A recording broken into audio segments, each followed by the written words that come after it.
Introducing PubCoin. PubCoin is the rewards program for pub sports contributors. Regular chat contributors share their play of the day, POD, in the YouTube chat, including the phrase POD in their message. At the end of the week, the amount of units earned are converted into PubCoins. PubCoin can be used as reward points for prizes, shop discounts, and contests. Hey, what's going on, y'all? It's Mills here, Pub Sports Radio. Do you guys want to challenge the personalities here at Pub Sports Radio?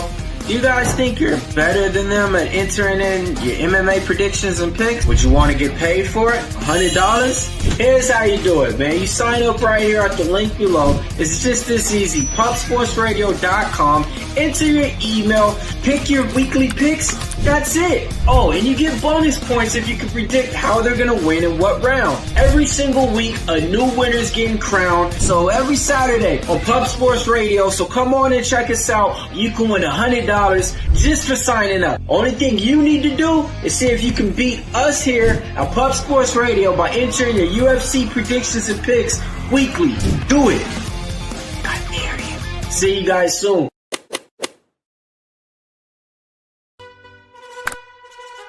Your membership to Gold, you will be automatically entered in every horse race, every Wednesday and Friday. It is time to race horses. We are racing camels today. Shout out to the Gold members. We're racing in San Antonio immediately here. And we're off. 2 minutes, 74 canals on this racetrack. It's wide.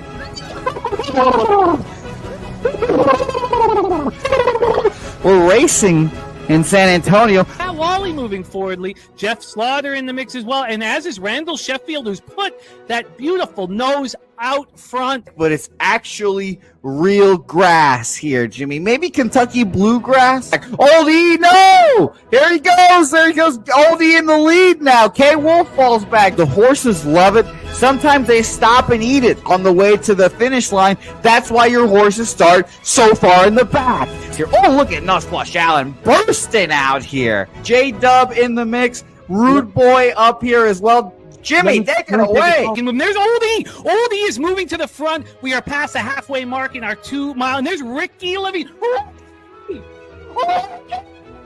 Oh my goodness, he's in the mix here. Jimmy, take it home. This is our first dog race ever. 19 seconds left in the horse race here. It's Fernando Mendoza trying to find the wire. 14 seconds left. Can Fernando Mendoza take this home? Here comes Kenny Can. Kenny Can wants a piece of the pie. Put his schnoz up front. Ricky Bobby, 9 seconds left. Can Donut Silks make it right? Can Res Mall make it right to be $50? You son of a bitch! Here comes Tori Coker. Kenny Can Smoking Mirrors. Director 97 home. That is a great. Here comes Jason Meyer, the other auto custodian. Billy Friedrich. Jones one all coming down to the finish. Coin! Fire! Nowhere! Oh no! Fanatical Jim!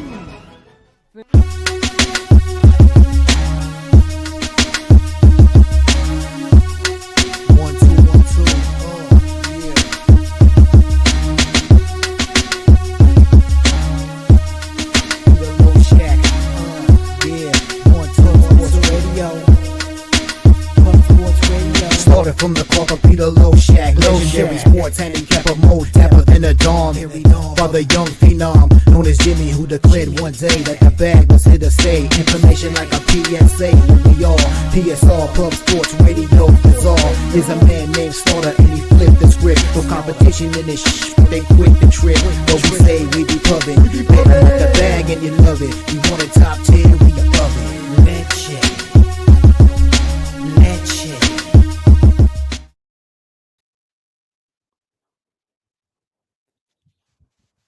Oh, hey, yo, what's up? Jimmy the Bag. I guess I thought that we were starting our shows next week, but what a great surprise. You all right? Yeah, I don't know if I believe you, Pete. We don't need to play pretend. No, I'm serious. And I'm getting my phone repaired, so I haven't had text for the last few days.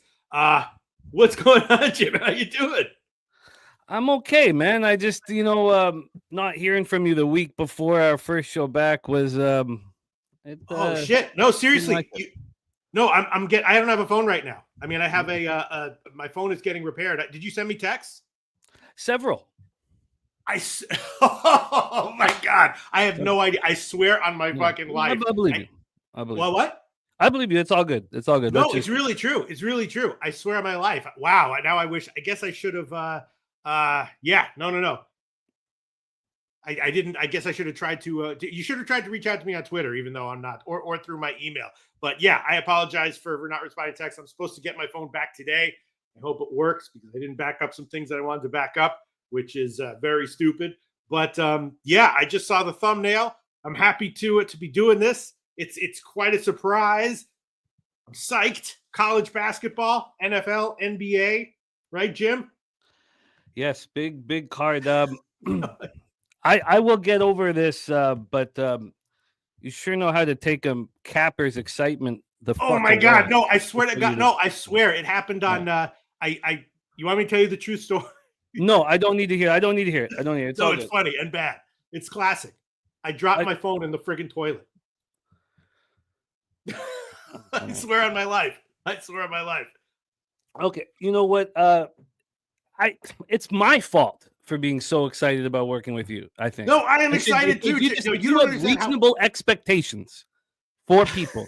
You will be happy your life when you put expectations on the people that you've looked up to. That's the problem. They tell you they never meet your heroes. Never meet your heroes because they will break your fucking heart. That's what they tell you.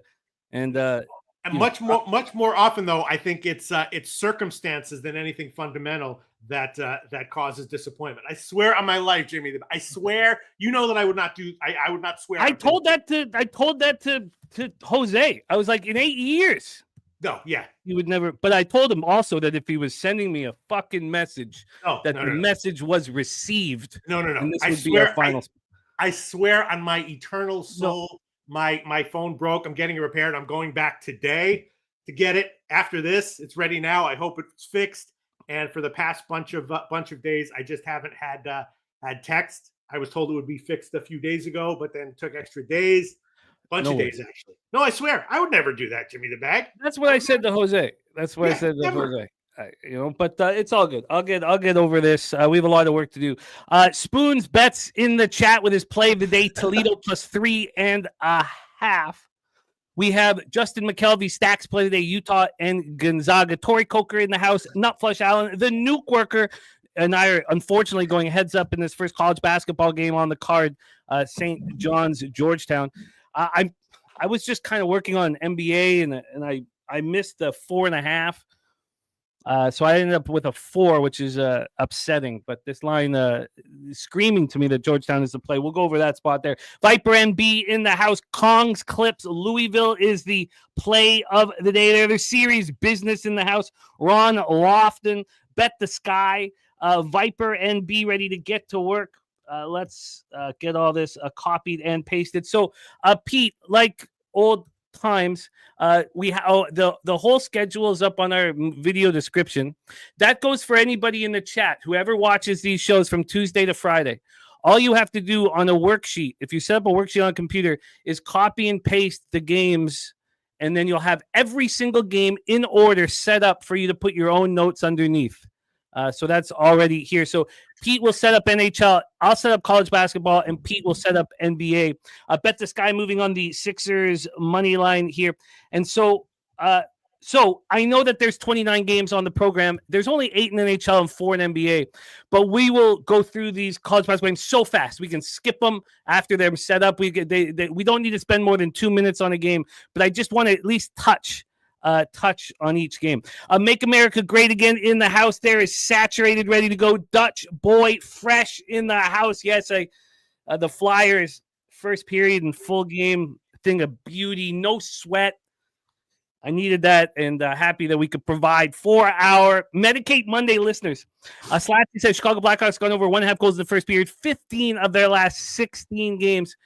Great to see all of you guys. Thank you so much for joining us. And we are back here every Tuesday until the end of August. Every Tuesday, Loshak in the Bag back in business.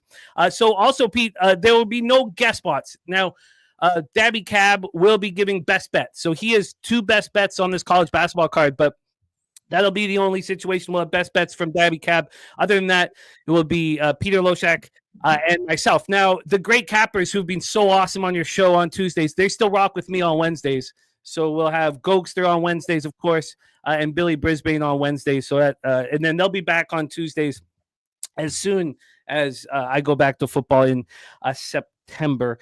So great to see all of you guys. Rem Most in the house. Thank you guys for joining us. Pistol Pete, we have a beautiful card to attack here. Yeah. And how's the action been going? Oh, it's going okay, but now I'm all upset. It's so weird how the whole thing, when everything happened. I swear, I believe in eternal souls, Jimmy the Bag, right? Mm-hmm. I swear on my eternal soul, my phone broke and I did not get any text. No, I knew there was a valid reason. I just, I knew there was a valid reason. I swear on my eternals, and I swear on Nut Flush Allen's eternal soul. Don't worry, Nut Flush. I'm not lying. Your eternal soul is fine. I swear. What do you mean, Justin McKelvey? The video wasn't on the sesh? Was, right? Must have been. Come on, don't tell me. Somebody come in and tell me it was on the sesh at the end. Please, someone tell me that I didn't. Okay, let's get to work, my man. We have NHL, college basketball. It wasn't on? Jesus, and I tweeted out that I put the... What? Oh, there was no producer yesterday. Oh, man, I wish somebody could have mentioned that shit, too. Okay, that's fine. That's not fucking... Okay. Okay. Let's let anyway, that go. To answer your question, I believe in eternal. I also believe in jinxes, so I don't want to jinx it. But I'm killing NHL right now in my personal private capping and betting. So that's great to hear. I am not killing NHL right now. I am 129 and 145, 47.1%. Down 6.18 units, ROI minus 2.26%, average line plus 111. I've got down 20 units 2 or 3 different times this year, come back to the 1 or 2 unit mark and not succeeded. And it's made me very angry. I'm ready to attack. Yes, it's a rough start. Kong, thank you. Kong gifting the Pub Sports Radio memberships. Thank you, Kong. And that's just 50 days until we fly out. That is true. That is exciting. Yes. I'll give you one little secret, Jimmy the Bag, which is probably not a secret and you probably already know it, but a key to be reminded of in NHL, when a team turns a corner, right, and they're obviously starting to play like really well, all the other shit that would normally matter, like back-to-backs, this and that, who they're playing, this and that, it all doesn't matter. Like it happened to Montreal recently. It's happened to a few teams, I'm not talking about like teams like San Jose that are awful and have like 2 or 3 games where they win. I'm talking about like a mid-range, maybe slightly worse than mid-range team, just like Montreal recently, and they obviously turn a bit of a corner. They're not going to win every game, but they'll win 7 out of 10, and they're probably going to be an average dog of like plus 115 or something in those games. And don't be afraid of back-to-backs or any of that shit. Yeah, I think I don't know. I don't know if I give that full true. I was riding the Habs. Right. And I let go of the Habs, I think, at the perfect time when I watched others go down with them for a couple losses in a row. I don't know. I don't think there's anything wrong with what you're saying. I just I get pensive despite winning streaks. And, and I have the Habs plus 600 to make the playoffs. I have them over 81.5 points. Both, I'm very high on the Habs and the Flyers. The thing is that we talk about value with the hockey team, and there's ways that we can show the value. And the Habs still have some issues in the analytics department. The Flyers' pass rush numbers are top 5 in the NHL. If you look at some of the Flyers' numbers here, it's just their power play hurts them. Michkov hasn't taken over the half wall or like the half court power play offense. Once that gets together, because Konechny isn't really your sniper he could score 100. He's on pace for 92 points, but he scores such a high amount off the rush and not on set plays. The Flyers have more value than any team in the National Hockey League right now. And I've been saying it over and over and over again. I had him first period and full game last night at plus money. But when you study the Habs numbers, it's a little more confusing. That also being their incredible power play with Hudson and now with Line A back. So I find certain teams I can see, oh my God, I can study their numbers and I'm like, we have so much value on them. The Habs, we might have milked it. And this is the toughest stretch in that Habs schedule. If you read, I read the beat writers for the Habs, they're saying, oh, can we just get to the Four Nations Cup? We got to get these guys off the ice. Can we just get to they're worried sick. They're worried that they could lose. They expect to go under 500 now to the First Nations or Four Nations. So there's lots of different ways to look at it, but I'm excited to get the opportunity to cap with you, my man. Let's get to work. We got to be brisk. Yes. Do you want to set up these NHL games? Yes. And because I was saying, when you talk about the Habs numbers, are you talking about season-wide numbers or just since they started to do good? Both. Right. Okay. Both. There is a podcast. It's the first phenomenal podcast where I was just like, oh God, this is so good. It's the Hockey PDO cast. And good God, are these guys there is deep into hockey as I've ever seen anyone with the intellect that combines and the way they're capping and the way they're going over analytics. It is absolutely phenomenal. And,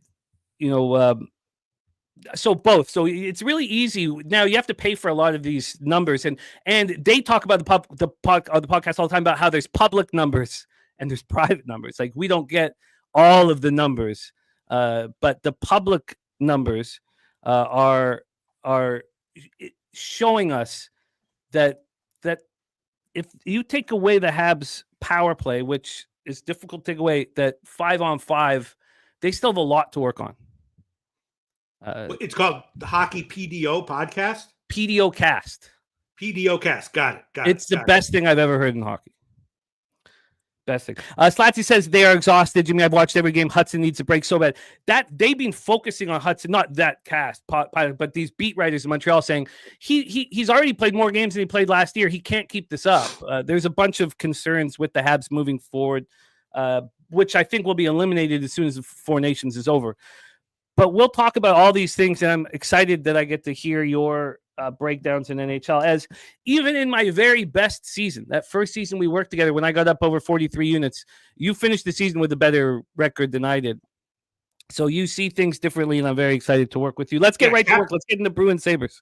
Capping cappers is more important as far as I'm concerned for me personally than my own capping. But okay, let's get to it. I'm so glad that you recommended that podcast. All right, Boston Buffalo. This is one bet that I did make. Jimmy the Bag. Obviously, Boston winning again after the coaching change. A very impressive team. They seem to be a lot better at home though than on the road. They're off of 2 nice home wins. Buffalo been slumping. They're back home from their West Coast trip. They lost 3 of 4. They've struggled at home too. They're not a great team. I know it's not a great spot for Buffalo. I'd love to. I'm leaning Buffalo anyway because they're off of a shutout. But the bet that I made was team total over.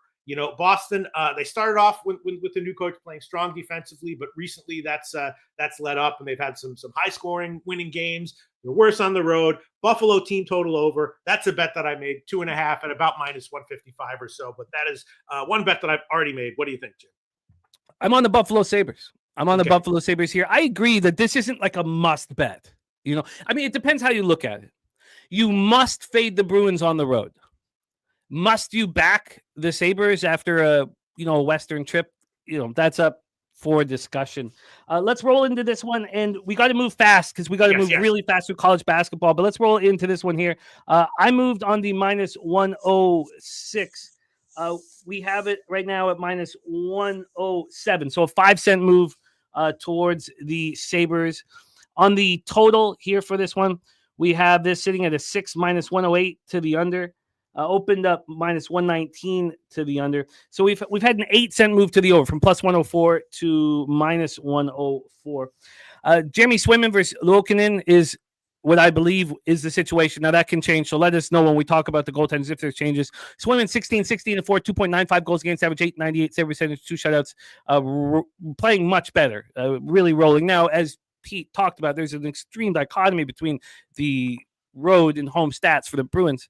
Lokinen 15-15-4, 2.99 goals against average, 897 save percentage, 2 shutouts. You go back to 10 years, like you go back to 2011, 2012, the number one power play in the NHL was at 21%. The goalies all had 920 save percentages. Now the number one power play is, and the top 5 are all, 28% to 32%. And we have a goaltending save percentages around the 900 level. I think that both of these goalies are much better than, say, a Peter Mrazek, who has a save percentage at the same number. I expect both of these goaltenders to finish the year with a 906 to 909 save percentage and improve as this year goes on. Bruins coming off their second straight win, 3-1 at home versus Avalanche on Saturday. And as Pete said, they're playing well at home. They've won 1 of their last 9 road games, and that one came in overtime. The Bruins continue to play without their top 2 defensemen, Charlie McAvoy and Hampus Lindholm. I know that Lindholm's been out for 33 games, but we know in our history together that's a must fade. They also have Oliver Wahlstrom dealing with an illness and Mark Kastelik dealing with an undisclosed injury. Don't get caught up in this time of year when one player has an illness to say the flu bug is going through the team. The Bruins just don't have enough high-end talent. The Elias Lindholm signing was a major mistake. They have strong defensive two-way centers. What they need are someone to help Pasternak and give Marchand another year or 2 in his career. The Sabres returned home from a 4-game Western trip on Sunday, 1-3 on the trip. It concluded with a tough 3-2 loss on Saturday night in Edmonton.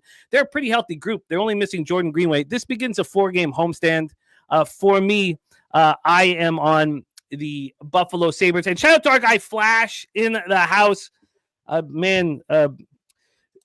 Hang out with Pete and having Flash in chat makes me miss Costa Rica very, very much. And Flash says it's 6 high. Gents, 6 is high for any Bruins game. But you hear Pete on the Sabres team total over and connect the dots how you want. So I'm on the Sabres money line, Pete. You have the team total over 2.5 minus 155. Is there anything else you're looking at? No, I'm going to take. Where are you seeing one? I'm seeing 160. You seeing 155? No, I was just writing down what you had said. Oh yeah, no, that's what I got. It went up a little bit. Okay. Also, by the way, in the interim, Jimmy the Bag, I've dabbled in soccer quite a bit since we last spoke, and it's a lot of fun and pretty profitable too. Shout out to Flash. But we can talk about that later because we have to keep a brisk pace. I agree with you. I'd love to double up with Buffalo, but I'm just going to stick with the team total right now. 2.5 minus 160 is the best line that I'm seeing right now. Okay, can we move on, Jim? Yeah, let's roll. All right, next game, Winnipeg, Montreal. Now, Montreal, of course, we talked about it for like 15 minutes beginning of the show. They turned a corner about, I don't know what was that, a month ago or something. And again, they were a dog most of their games. They didn't win all of them, but they won like 70% of them. They were just playing well, bouncing back, back-to-backs. None of it mattered. Now, though, you've been saying, and their last loss was OT as a plus 150 home dog. So that means that they were still undervalued. But you're saying that, you're listening to beat writers and everything, and that a rough stretch might be upcoming for Montreal here. And, the one thing that I don't like to do with teams like Montreal is fade legit elite teams, which I think Winnipeg might be, although they've struggled a little bit. Although Jimmy the Bag, let's just take 1 second to shout out that spot. The last Winnipeg-Utah game, that was like the lock of the month, wasn't it? Winnipeg on the quick rematch against Utah at home. Oh, it was perfect. It was perfect. I really had to prevent myself from I think that was like the day that I lost my phone or whatever. So, but I was like, I can't go all in on this, but I'm going to slam it. So Winnipeg struggled a little bit. They've had some losses here and there, but I think they're a legit elite team. I don't like to fade them. So I'm not going to take Montreal here. My lean would be to the under, though. I haven't bet that yet. Yeah, it's well set up here in this one. Also, shout out to Brandon Cummings. How we got when I first started sharing the screen with you, Brandon Cummings was a big part of our chat and has always been a big part of our chat. So shout out to our friend Brandon Cummings. Great to see you, my friend. Dude, Christopher Carter, Mally Mal, UPK Ayashala, Robert Cherry ready to rock. And Slatsy says, even I am off the Habs tonight. So I agree with you about the plus 150. Now, the Devils have their own issues. The Devils are quite likely a fade. The Devils are not playing elite hockey, and I don't consider them an elite hockey team, even though the market grades them as such. But here, this was I still don't want to fade the Habs. I still don't want to fade them here. And you would say maybe Winnipeg is the perfect team to do that with, and maybe it is. This total opened up at 6, even money to the over. Now it's plus 102 to the over, so a very slight move towards the under. On the money line here, we have the Habs at the Jets at minus 158. They opened up at minus 152. They quickly got up to minus 164, and then there was buyback. We've made a lot of money on the Montreal Canadiens this year, and that's not house money. It doesn't mean we just, hammer the Habs every time they play, especially when you hear someone like Slatsy not on them. You guys know how much money I've made off of them. I'm off of them here. And I'm hesitant to fade them still. Ricky Levine in the house. Great to see you, Ricky. Hellebuck 37 and 2.02 goals against average, 926 save percentage, 6 shots. Phenomenal. Sammy Montembeau 17 and 3, 2.99 goals against average, 899 save percentage, 3 shots. Winnipeg power play at 33.3%, penalty killing 79.1%. Montreal power play at 20.3%, penalty killing at 81.7%. Jets coming up their third straight win, 5-2 at home versus the Flames on Sunday, and this begins a 3-game road trip. They're without Adam Lowry. He won't be back until after the Four Nations. He is so important. Now they got Mason Appleton back, which helps, but this is their captain. He's 6'5", 210. He does everything. 41 block shots, 15-24 of ice time, and that's not including much power play time. 11 goals, 15 assists, 88 hits. It's a big loss not having your 6'5" captain on the ice. And you've noticed now it's just Larry who's out, but they've had depth pieces missing for a little bit. The Habs coming off their second straight loss, 4-3 at home in overtime versus the Devils on Saturday night. They're in the midst, as we talked about, this extremely difficult part of their schedule. They're also missing Emil Heineman, Heino, with upper body injury. He's become a huge part of their bottom six. This Habs team has young forwards for days. This Habs team, people talk about Nick Suzuki not being a number one center on a great team. This guy, has he ever missed a game in his NHL career? Nick Suzuki, he's 11th right now in scoring. I think he's 8th right now in 5-on-5 scoring. So maybe he doesn't physically impose his will on you, but this is a hell of a hockey team that I don't really want to fade. And then if you're going to take the favorite on the -1 line, then you expect, or you think margin, they could win by margin. I don't find it appealing here, my man. So I'm off this spot as well, Pete. Yep. Total pass for me. All right. You want to move on? Yes, I do. Brandon Cummings talking about when we all started, but I mean, Pete was deep in the game at that point. Shout out to Rem Most in the house. Okay, Philly Eagle Flyer like in the over 5.5 inch draw sprinkle. That makes a ton of sense to me. Let's roll on to Blackhawks Lightning. All right. Well, Chicago is a team that has clearly been undervalued, playing well, but not winning straight up, just losing a lot of games by 1 or 2 goals. And I have been betting them, but what I do is I'll take a shot with their money line, and then I'll bet double that on their team total over. So most of the time I've been losing with the big dog money lines, but making a little with the team total overs cashing, but not really making big scores or anything. But they're clearly playing well with some life to them, not getting wins, but playing tight games as a huge dog game in and game out. The last game was the last time they played Tampa Bay was one of those games. They lost to Tampa Bay though, didn't they? Or who won that one? Tampa won 4-3 in overtime with Right. Jonas Johansson in net. Right. And I knew a lot of people who were on the Blackhawks because they fade every time Jonas Johansson's in net, and that's a great strategy as well. Yeah. So yes. And so, I think that was another game where I bet them on the money line and just lost, but took the team total over and cashed with that. So now, once again, they're a massive underdog. Now they're on the road though at Tampa Bay, and I don't know. I would normally automatically pull the trigger on that strategy, or maybe on the first period, but I haven't done it yet. I think Chicago is going to continue to be a good bet as a huge dog in spots going forward, but this game makes me a little nervous, so I haven't done it yet. This is got a smash spot for the Lightning written all over it to me. Right. That's why this line, I mean, you take the -135 or -140 on the puck line. I deem that too expensive. Shout out to Joe Walsh. Hope you had a great birthday, my man. Slad says both 10-1 last 11 versus the Hawks, scoring 4 more. We've had a little bit of buyback. If I could have got the 1.5 at -130, I probably bet it. So, what? This opened up at -330. It got up to -158. It's come back to minus 347, 17 cents towards the Tampa Bay Lightning. On the total here for this one, 6.5 minus 115 to the under. I'm not one of those cappers that's been, succeeding with the Blackhawks. I want nothing to do with them. But in that 4-3 overtime loss, the Lightning outshot the Blackhawks 40-14. This is a Lightning team that's coming off an ugly 4-game road trip. The only win was in overtime for these Blackhawks versus these Blackhawks. That was their only win in the 4-game trip. It concluded with a 2-0 loss at the Wings on Saturday night. And the Lightning are a healthy group with no excuses, not playing very good hockey. 27.9% power play, 81.9% penalty killing. One of the reasons why I think Cappers are having success with the Blackhawks as a dog is because their special teams is strong. 23.7 power play, 80.9% penalty killing. It's strong. Blackhawks coming off their third straight loss, 7th in 8 games, 4-2 at home to Minnesota on Sunday. I was thinking, well, what do I do here? I think if the Blackhawks score a goal, then do I bet live on the minus 1.5? And I don't like doing that. I would rather wait until hopefully the end of the first period. Hopefully it's like 1-0 Blackhawks, and then take Tampa money line at that point. But the Lightning are going to smash and grab, and the market knows.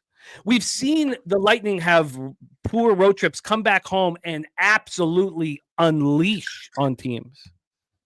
So UPK Yash says, am I wrong to lean on the Blackhawks using Jose's philosophy with all this juice on the Lightning? Look, I don't – friends don't talk friends off of dogs. But this Lightning team outshot the Blackhawks 40-14, needed overtime to beat them. They're coming off a terrible road trip. They're going to get the sharpened chopsticks out for this one. I even thought, maybe do I bet them on the -2 line? But I have terrible ROI on -2, so I'm not going to do that. So I kind of stuck. I mean, I don't feel comfortable, with the over 3.5s or the team, the team total over 3.5s. But I watch Nutflush cash them nonstop. So I wish I could be on the puck line for the Lightning, but I just can't find a number suitable, Pete. Yeah, and I was going to say this one has like Tampa Bay 5-1 written all over it, where like anyone who takes Chicago loses, anyone who takes the over loses. The Tampa Bay, I didn't even occur to me, the Tampa Bay team total over, probably like 3.5 minus 150 or whatever, but that might be worth a shot. I think I'm going to pass though, but yeah, it just has 5-1 Tampa Bay written all over it. Oh, it feels like it's just a smash spot, and I've got to figure out how to make it work, and not just hope that it's live that I can get in. So we'll see. Again, if I can get, God, I just need like 5 or 10 cents cheaper, and I'll move on the puck line. I think it's a smash and grab for the Lightning here. So that is Chicago, Tampa Bay. Pete, let's set up Carolina Rangers. All right, Carolina Rangers. You tell me, Jim. Carolina, of course, had a big trade. They acquired, some top guys recently. If that hadn't happened, it would be a no-brainer play for me on the Rangers as a home dog. But I'm not exactly sure what to make of Carolina at this moment with the new people. I did take a shot with the over. The low total opened like 5.5 minus 120 or so. I think it's gone up a little bit. So I do still like the over. I might give that one as an official play. Rangers, of course, playing a lot better. They lost their last game at home, though, to Colorado, but in general playing a lot better. Carolina winning, but not really dominating. They got the new guys. So I bet the over, lean Rangers as a dog, but haven't bet that one yet because I don't feel like I have a good read on how the new additions are going to affect Carolina. Well put. This opened the over 6.5 at plus 104. So it was the 5.5s were available in the minus 120 range. Now it's plus 102. We've had a very slight 2-cent move to the over at that 6 number. And then on the money line here, we have the Rangers at plus 120, which is exactly where they opened. They did get up to plus 127 for a little bit. Sure. Jose's back here, so he can help too, but this here. Okay, there we go. Okay. Sorry. Got me out of my. But I'm back. Shesterkin was playing absolutely spectacular until that Avalanche loss. He was playing phenomenal, and I still think that he's locked in, even though that was his first bad game in a while. And Freddie Anderson, back with this Hurricane team. I'd love to hear from Ben. Shout out to Ick Schnizzle in the house. Great to see you, Icky, my man. I'd love to hear what Billy Friedrich thinks of, about Freddie Anderson and his expectations of Freddie Anderson moving forward. He was looking good until his last.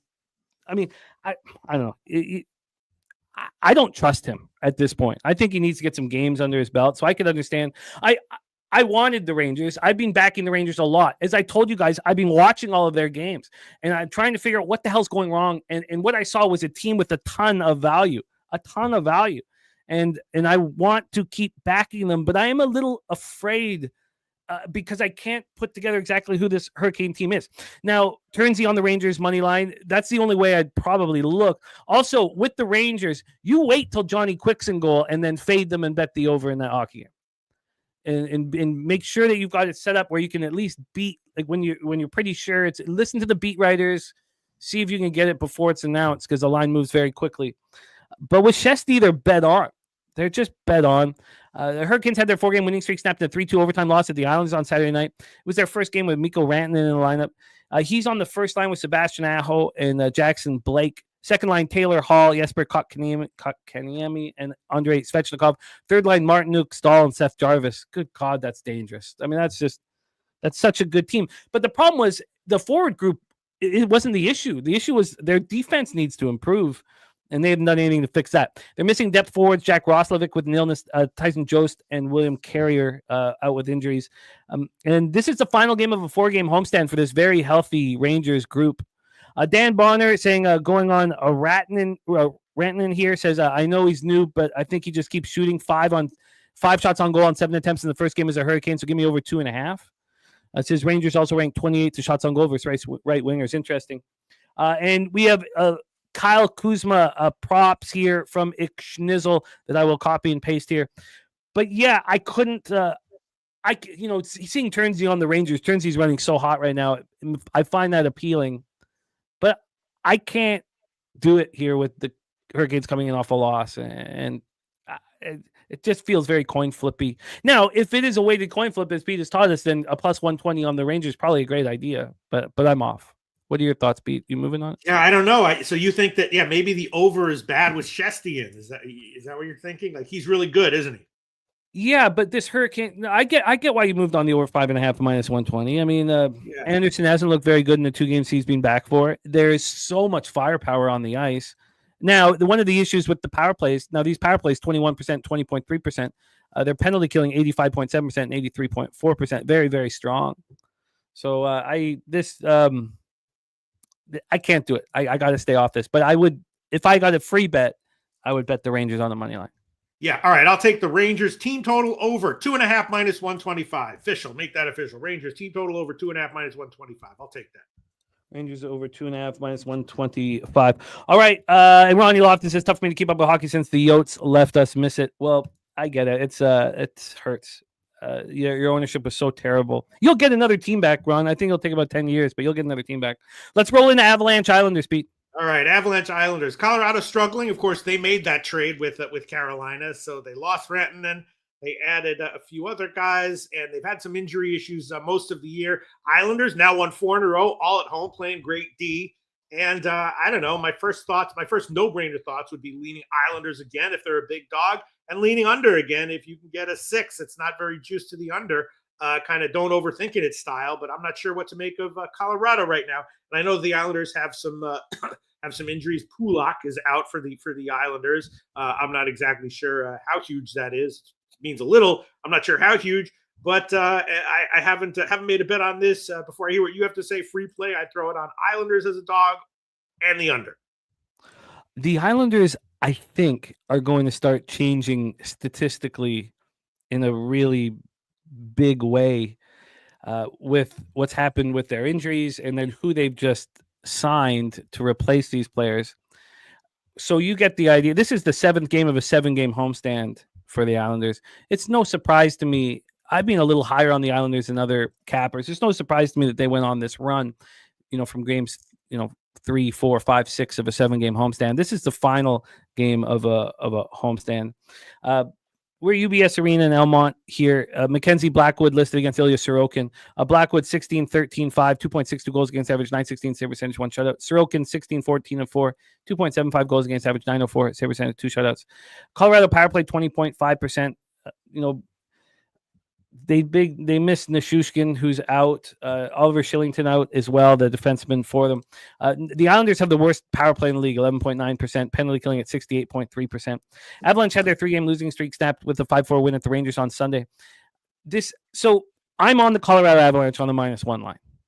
I got +116 on it.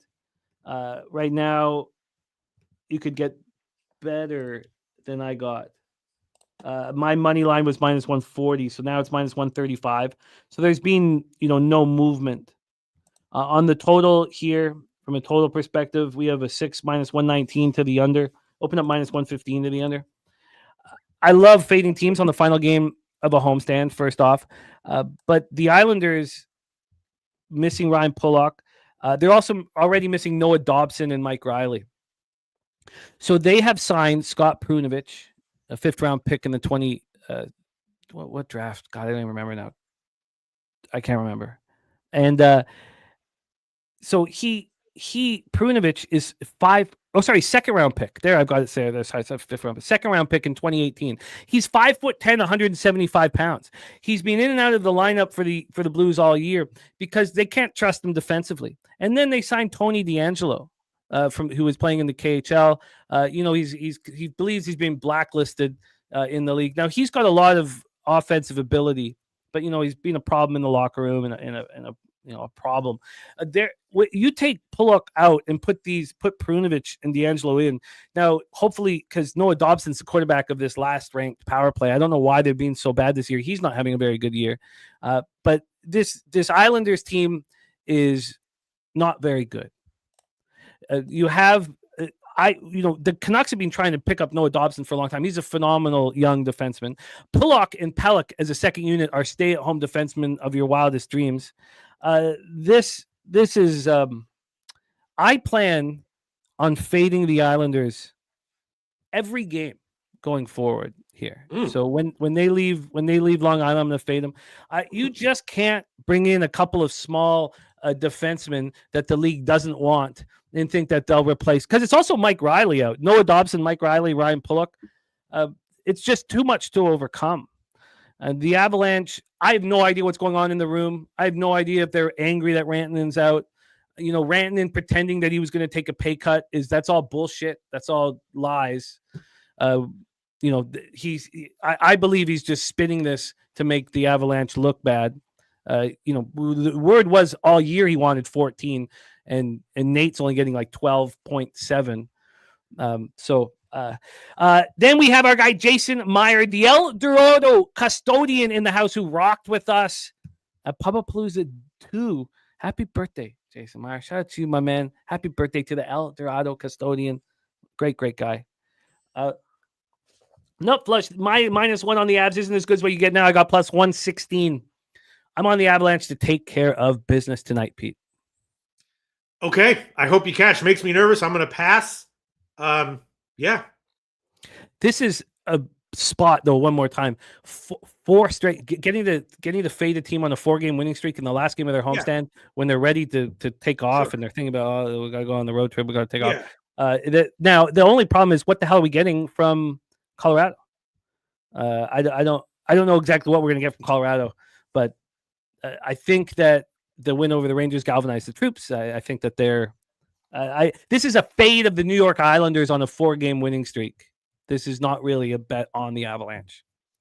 I hear you. But let's roll into Caps Flames. Yeah. All right. Well, this is another one I made a bet on. This is one that I feel most nervous about, but you tell me what you think. Washington, of course, rolling, right? Winning, playing low scoring games. They lost to Vancouver in their last game, playing great deep. Calgary starting to play better as well, right? They lost at Winnipeg last game. I was leaning under, and I know that Washington's great goalie Thompson just signed a big $35 million contract extension.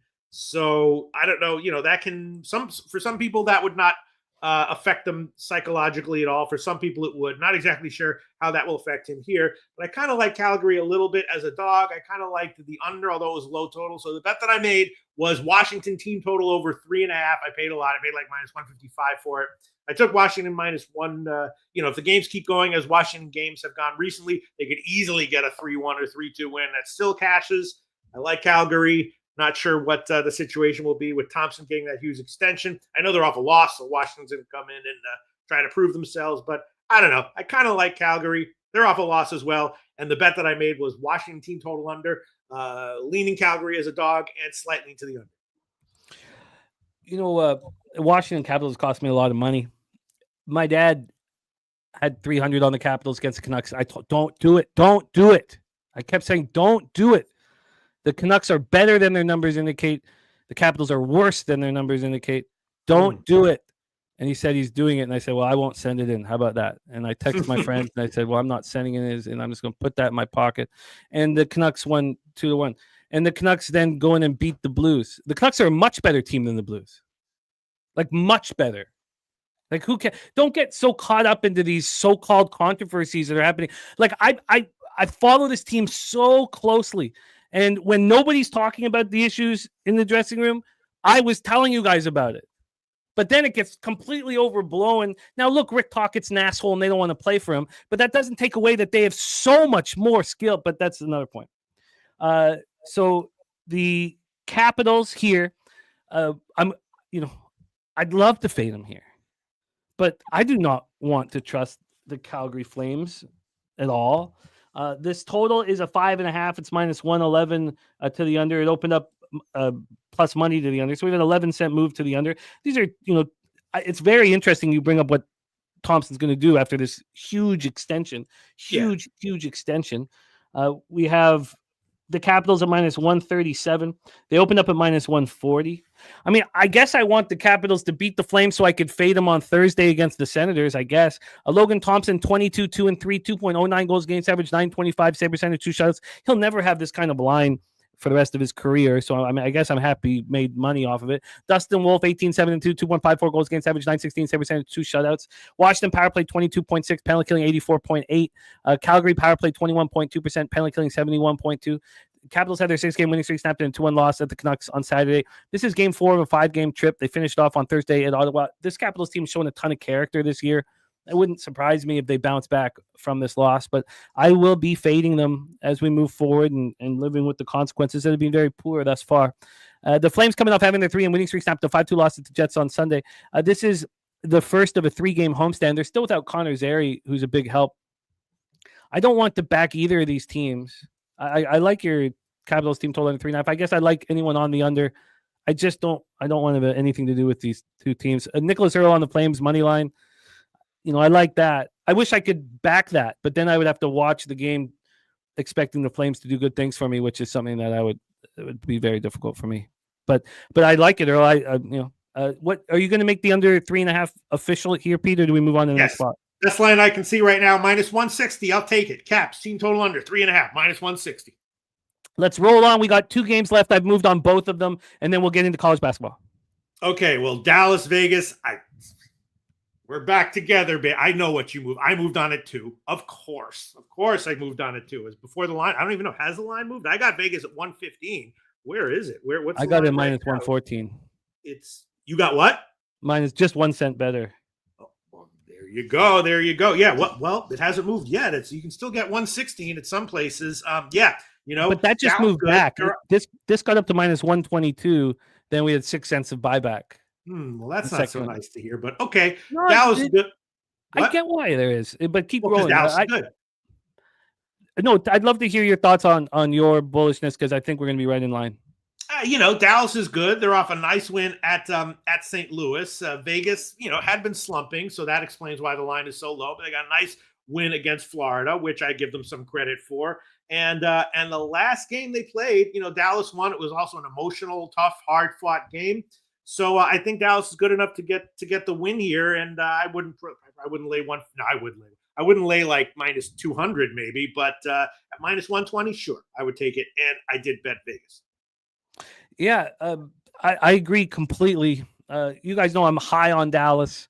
when they use that $9.5 million that's sitting there with Seguin being out for the rest of the till the playoffs start, they're going to just be monsters. Mason Marchman out of the lineup as well. Ottinger versus Aiden Hill. Ottinger 24-11-1, 2.28 goals against average, 913 save percentage, 1 shutout. Aiden Hill 19-9-3, 2.60 goals against average, 903 save percentage, 2 shutouts. He's not been very good, and he must have just seen the contract that Logan Thompson just signed. As we said, this is minus 116 now. Opened up minus 113, so just a 3-cent move. That doesn't bother me. I imagine that Dallas is public. I mean, I don't look in NHL. I don't really care, but this is a close enough money line that I would be interested. We have Vegas is the public one. It seems like Dallas is a sharp, the sharp line here. This total at 6 minus 116 to the under. It did drop to 5.5 for a little bit. Overall, we've had 4 cents of movement towards the under. Dallas power play 19.2%, penalty killing 84.7%. Vegas power play 28%. Penalty killing at 77.6%. Stars coming off their second straight win in 3rd and 4 games, 2-0 at the Blues on Saturday. And for me, it's these teams just met in that really tough 4-3 Stars win in Dallas on Friday. I watched that hockey game. I was on the Stars -1. The Stars completely took over the game in the second period. They played very well. They outshot the Knights 27-21. They out-hit them 21-18. They completely took the game over in the second period. Knights followed that game with a thorough 4-1 victory at home over the Panthers on Sunday. We've not seen that in a while. And we've not seen the Knights look that good, but they're 19-6-1 at home. Action Jackson. I got 10-1 for the cup, 5-1 for the conference. Oh yeah. I didn't want to because I'm so bullish on the Oilers. So that's it. There's no other teams that I'm going to have any futures on, and that's it. It's just them in the West. I do have the Lightning in the East, but it doesn't look so good right now. I think that the Knights know that they need to step it up. They know they need home ice in the event that they play the Oilers in the playoffs, which everyone expects will happen. I'm on the Knights right with you. They know exactly what the Stars just did to them, and these teams don't like each other at all. And I think this is a hugely important game for the Golden Knights to step up, and I'm right there with them. And I even thought about taking them on the -1 line, but these games are so close that I just took the money line. So Pete and I both on the Knights. You want to make? I'm going to take the -1 plus 144. What the hell? I'll go for it. I could use the units. I like it. I often do that, but not in this spot. You're right. But I get it. All right. And then RVD 420 likes the first period over, but if it's going to be a tight, intense playoff style game, I wouldn't want that. But maybe that is good. Well, it's the Golden Knights at home. Trend wise, went on a massive run on the over 1.5. It was a bet that Razor Sharp Picks was making and cashing with a lot. So, I can understand anybody looking at that spot as it's historically been very successful. But I just want the Knights on the money line. Shout out to Res Mob, Robert McCormick, RVD 420 Action, Jackson, the Peaceful Looter. Thank you guys for rocking with us. So Pete and I both on the Knights. He's on the -1. I'm on the money line. Let's get into the final spot on the board. Ducks Kraken. Okay. This is interesting. You said you made a bet here. I'm interested to see what you took because, of course, Anaheim for a long time anemic offensively, couldn't get anything done. Now they've suddenly got 2 home wins, scored 5 goals in each of those. Did they turn a corner or was that fluky? And now they're on the road against Seattle on a back-to-back. They lost at Edmonton last night. I did have the under on that one, which cashed. It was looking bad to start, and I did not. I take a lot of big dogs in the NHL. I did not take Seattle on that one. I didn't take Edmonton either, for sure. I did not take Seattle. I did have the under, looking bad to start, but then it did wind up cashing. Seattle on a back-to-back, though, they're pretty good. They're not a team that I necessarily feel comfortable fading, but now they're laying a big number on a back-to-back against Anaheim. I'm totally far off this one, but you said you've already made a bet on this game. I guess my guess would be on this one. I think you probably took Seattle -1. Come to think of it. I'm on the Ducks money line. I watched the Ducks play. Actually, I listen to them play, late at night, almost every night that they're playing. This total at 6 opened up plus 104 to the over. It's now -106 to the over. When you look at this lineup for the Anaheim Ducks. Now, the issue has been Greg Cronin. He's an intense, fiery guy. I thought that I didn't know how intense he was because he was in NCAA hockey all his career. I thought the fact that he played with coach kids for 20 years would make him, and I'm sure they thought he'd be perfect for this group, but he's this very intense guy that maybe these young Ducks players don't like. But look at this group of forwards here. The first line, Strome, Terry, and Vetrano. So you have your veteran line that you trust. You have Zegras, Carlson, and Killorn. Carlson, the number 2 overall pick last year. Zegras, 8th overall 3 or 4 years ago. And then you give them Alex Killorn, a very defensive, responsible winger for these 2 snipers. And Zegras, who's been such a disappointment, starting to step up. That third line, you have Cutter Gauthier, Mason McTavish, Robbie Fabry. Mason McTavish has scored 2 goals in back-to-back games, the 3rd overall pick 3 years ago. I think Mason, or was he 2nd overall? I'm tripping now. But I think Mason McTavish is phenomenal. Absolutely phenomenal. Really, I think he's such a huge. He could be on Canada's Olympic team next year. So this team coming off their 2nd straight impressive home victory, Greg Cronin's such an asshole, and he's so all over these guys that they're going to be ready to go here right away. Then you have the elephant in the room, and the elephant's name is Grubauer. He's absolutely atrocious. 870 winning percentage. The players don't trust him when he's on the ice. What did he do the last time he was in there? I think he allowed 6 goals. I think has he allowed double-digit goals in his last 2 games that he started? Yeah, it's bad. But if you go back to December 30th, he held Utah down to 2 at home, so that's nice. Yeah, I mean, this is a month ago. The guy held an NHL team to 2 goals. No, I hear you. For me, this is. Kraken had a very tough hockey game last night against the Oilers. Very tough. They lose 4-2. They come right back home, and this is game 1 of a 5-game homestand. This is a tricky spot. Now, they're going to get better as this homestand goes on, but I think this is a tricky spot. I think the Ducks are rolling right now. With Greg Cronin coaching, I don't know if the Ducks are a team that you back after a loss, because he's such a hard ass and there's rumors going around the players don't like him. I think, we're going to figure this out. I think they're a team that you back when they're winning. Maybe the players start buying into Cronin. Maybe they're like, maybe this guy's actually moving us in the right direction. Mason McTavish is like, look, I'm improving myself. So we'll see. But I'm on the Ducks money line. I got plus 113. I'm on the Ducks tonight. Gosh, yeah, and this one opened way higher, didn't it?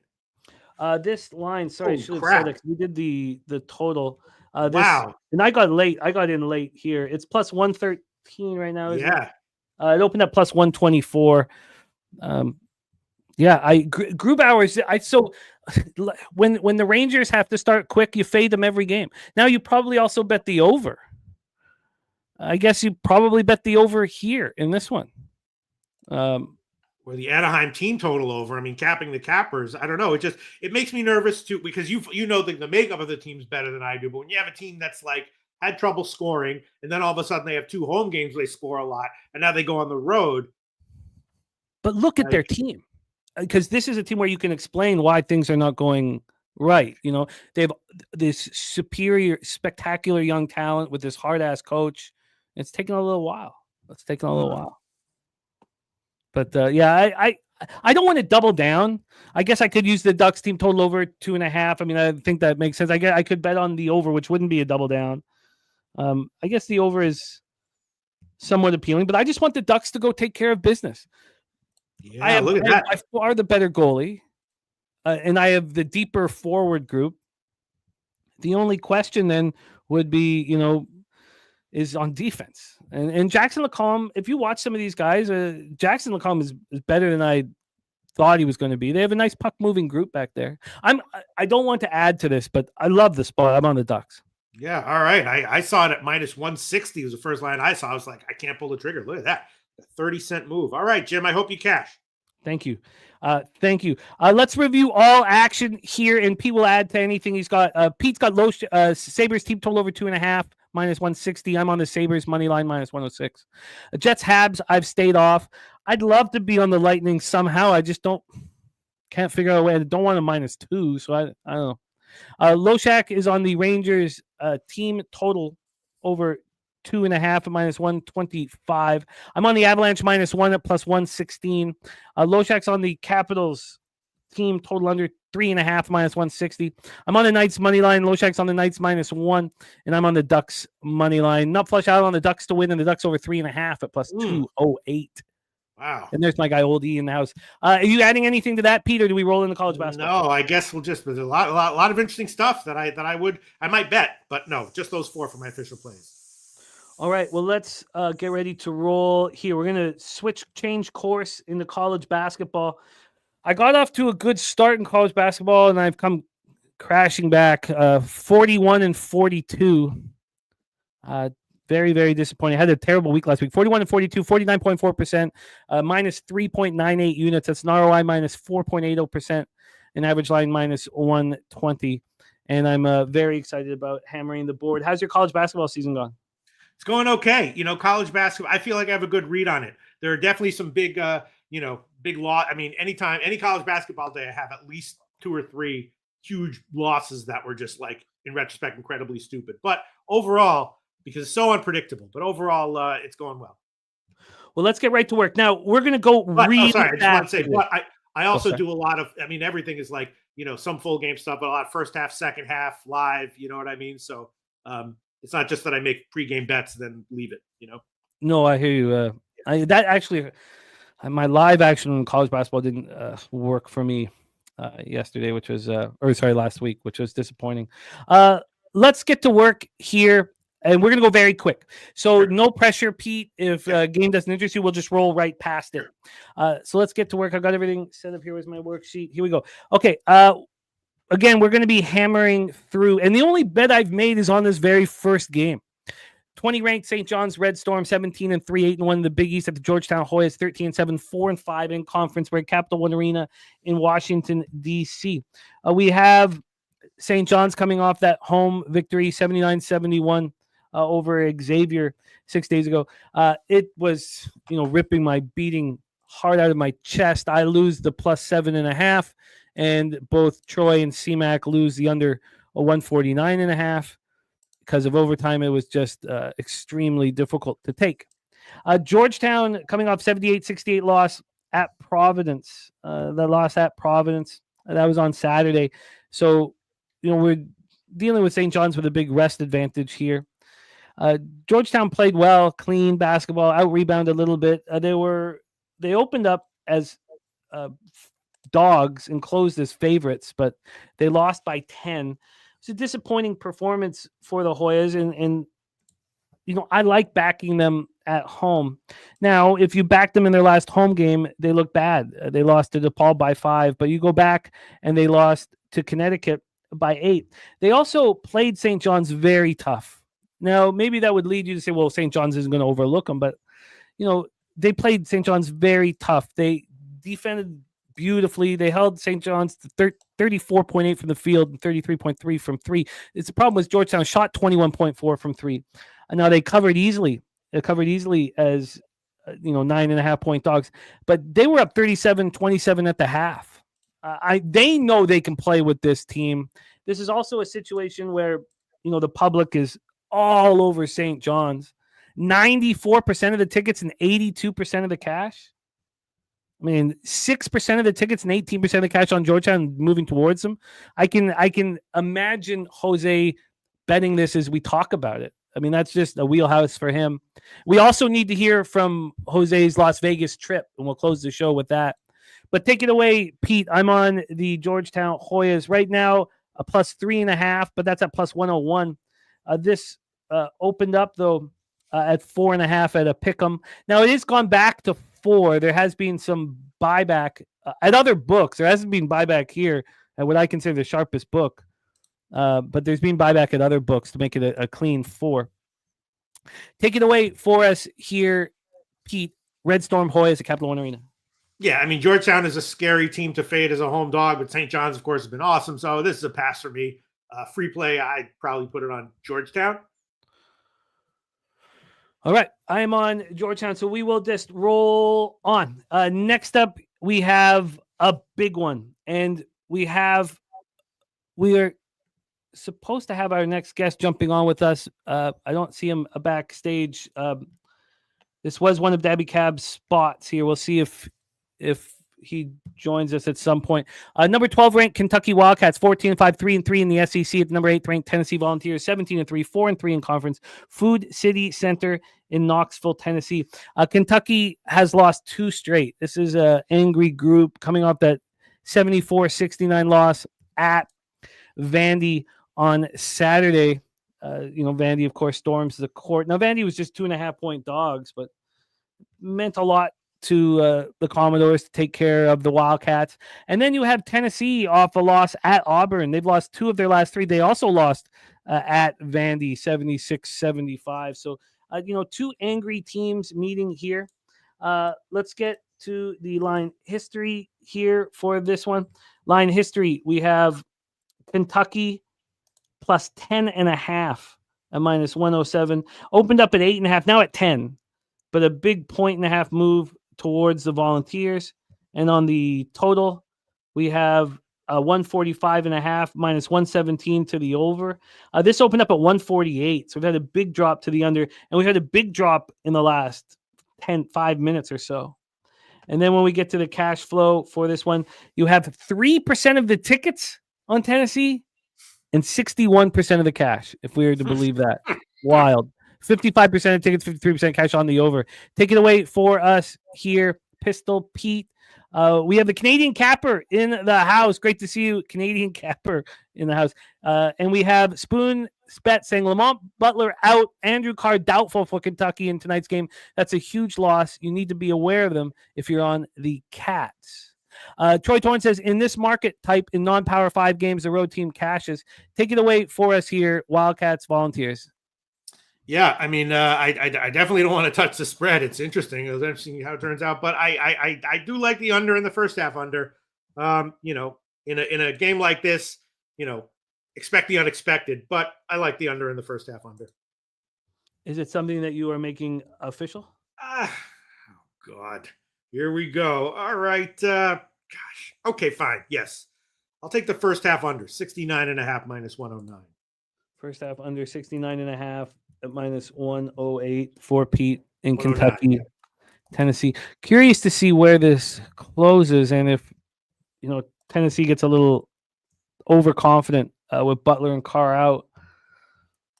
I'm going to study this a little more. But then again, the public's going to see the number on Kentucky and smash. Okay, no, maybe I shouldn't. Maybe let's just move on. We have another big one up next, and we've already heard from Kong's Clips. Kong's Clips basketball play of the day is Louisville -7.5. Louisville -7.5 for our guy Kong. Shout out to our guy Kong.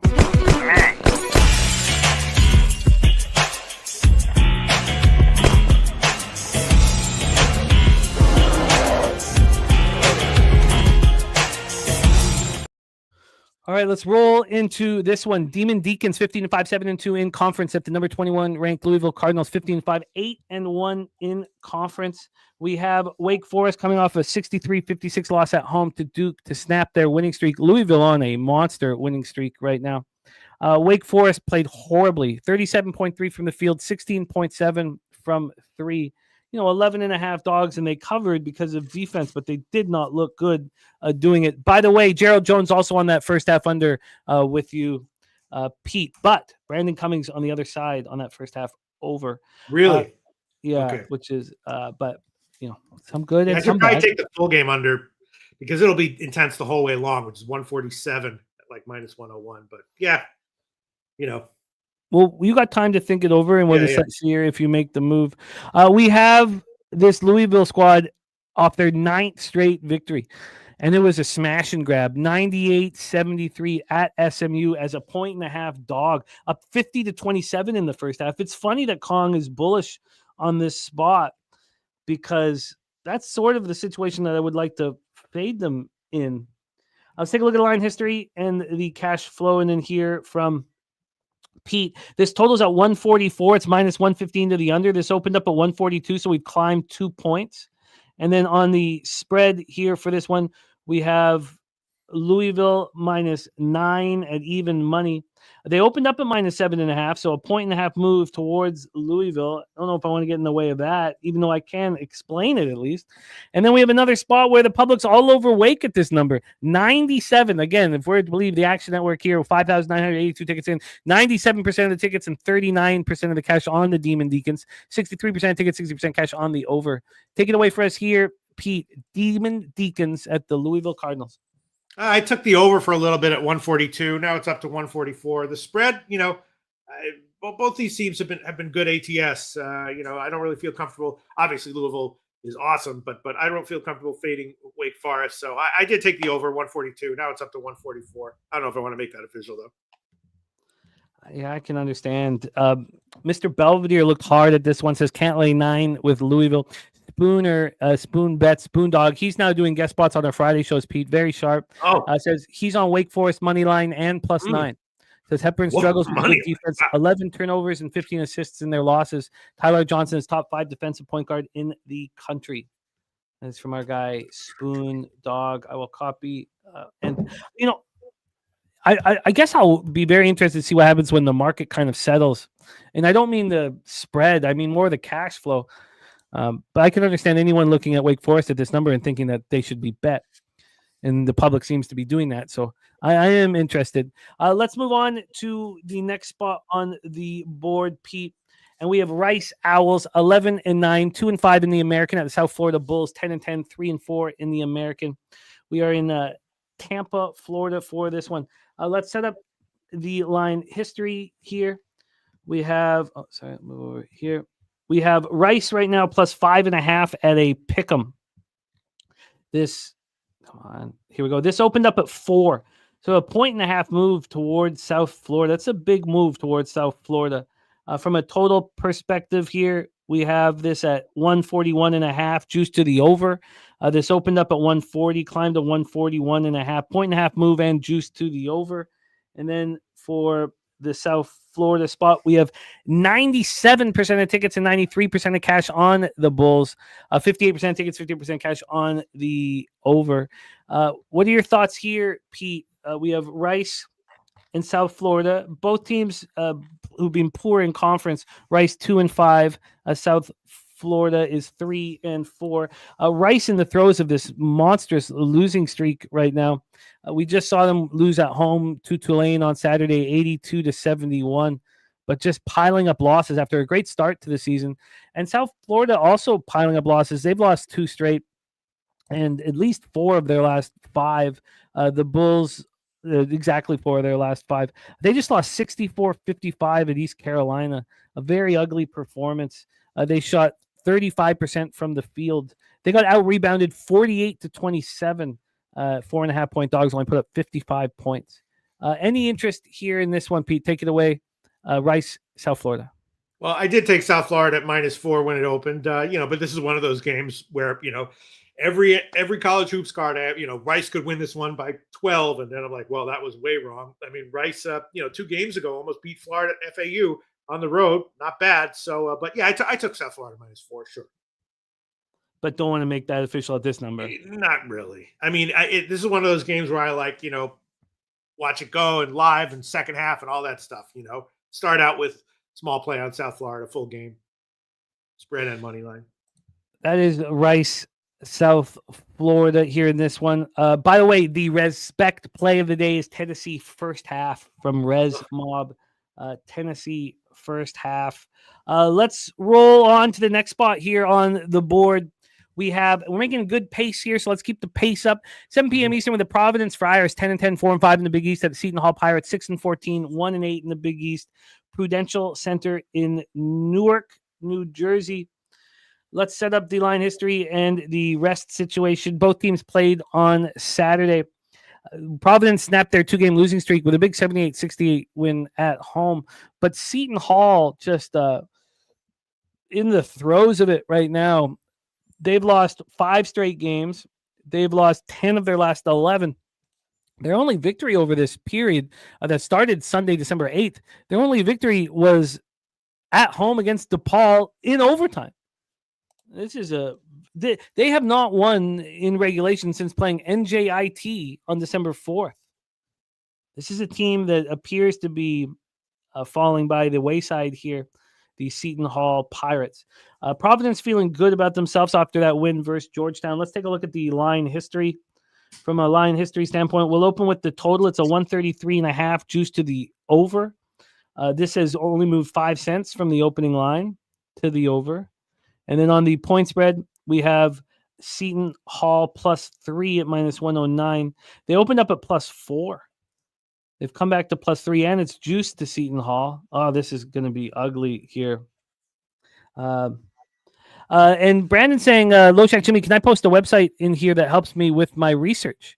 Won't post it without y'all permission. Yeah, I don't think you can't post the .com. They won't let you post the .com just because you need to have a screwdriver.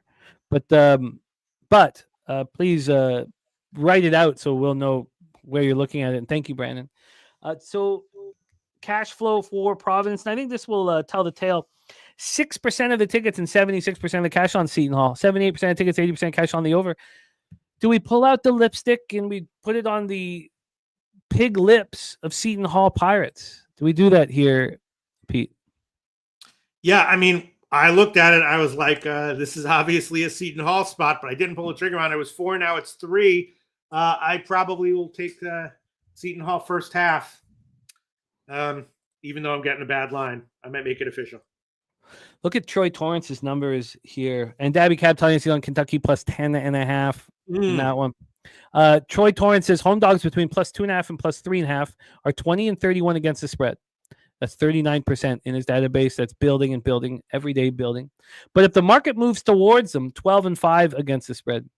Spoon says Seton Hall spot Providence in a letdown after battle with their old coach. Hall in a desperate, and Holloway was a full court press he saved for Big East tournament last year in his back pocket. There we go. Abdi, my man, asking when the Super Bowl show is. We haven't figured that out yet, Abdi.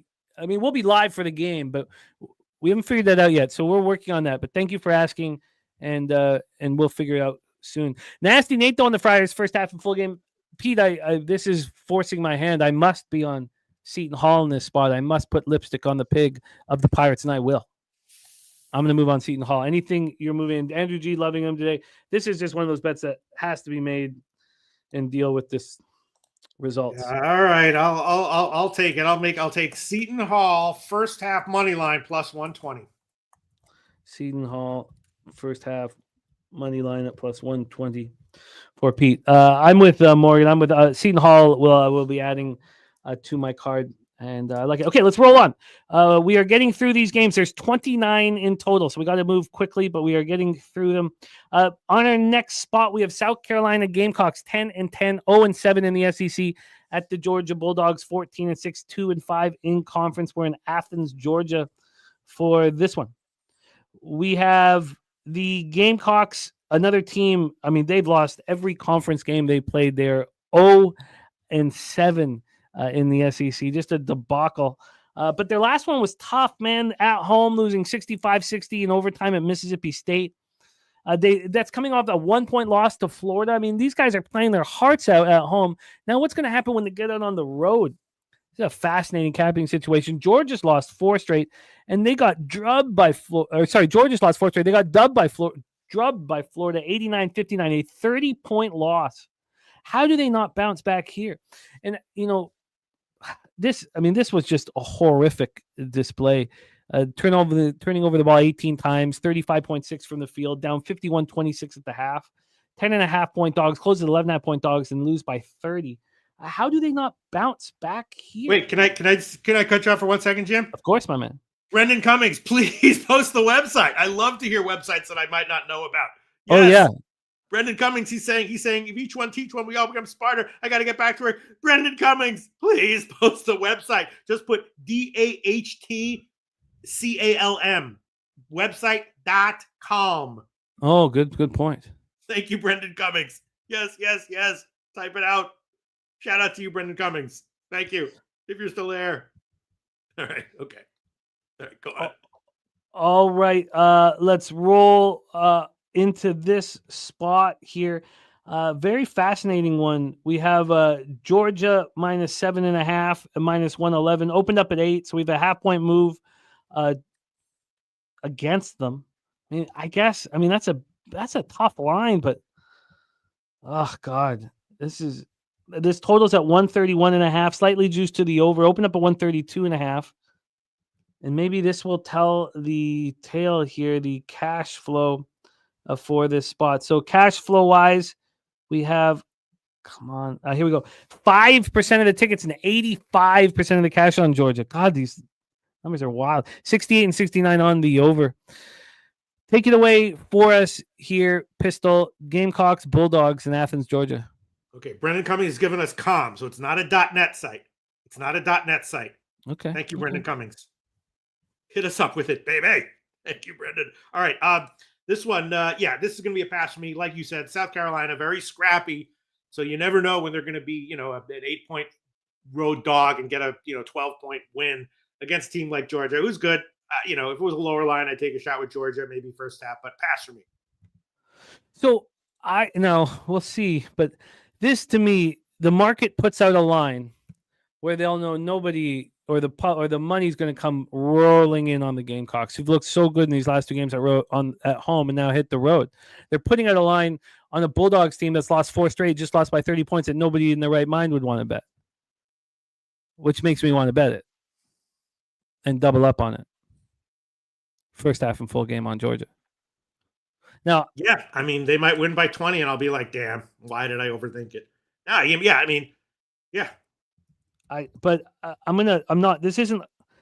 This is just my thoughts out loud. I expect to be on Georgia here.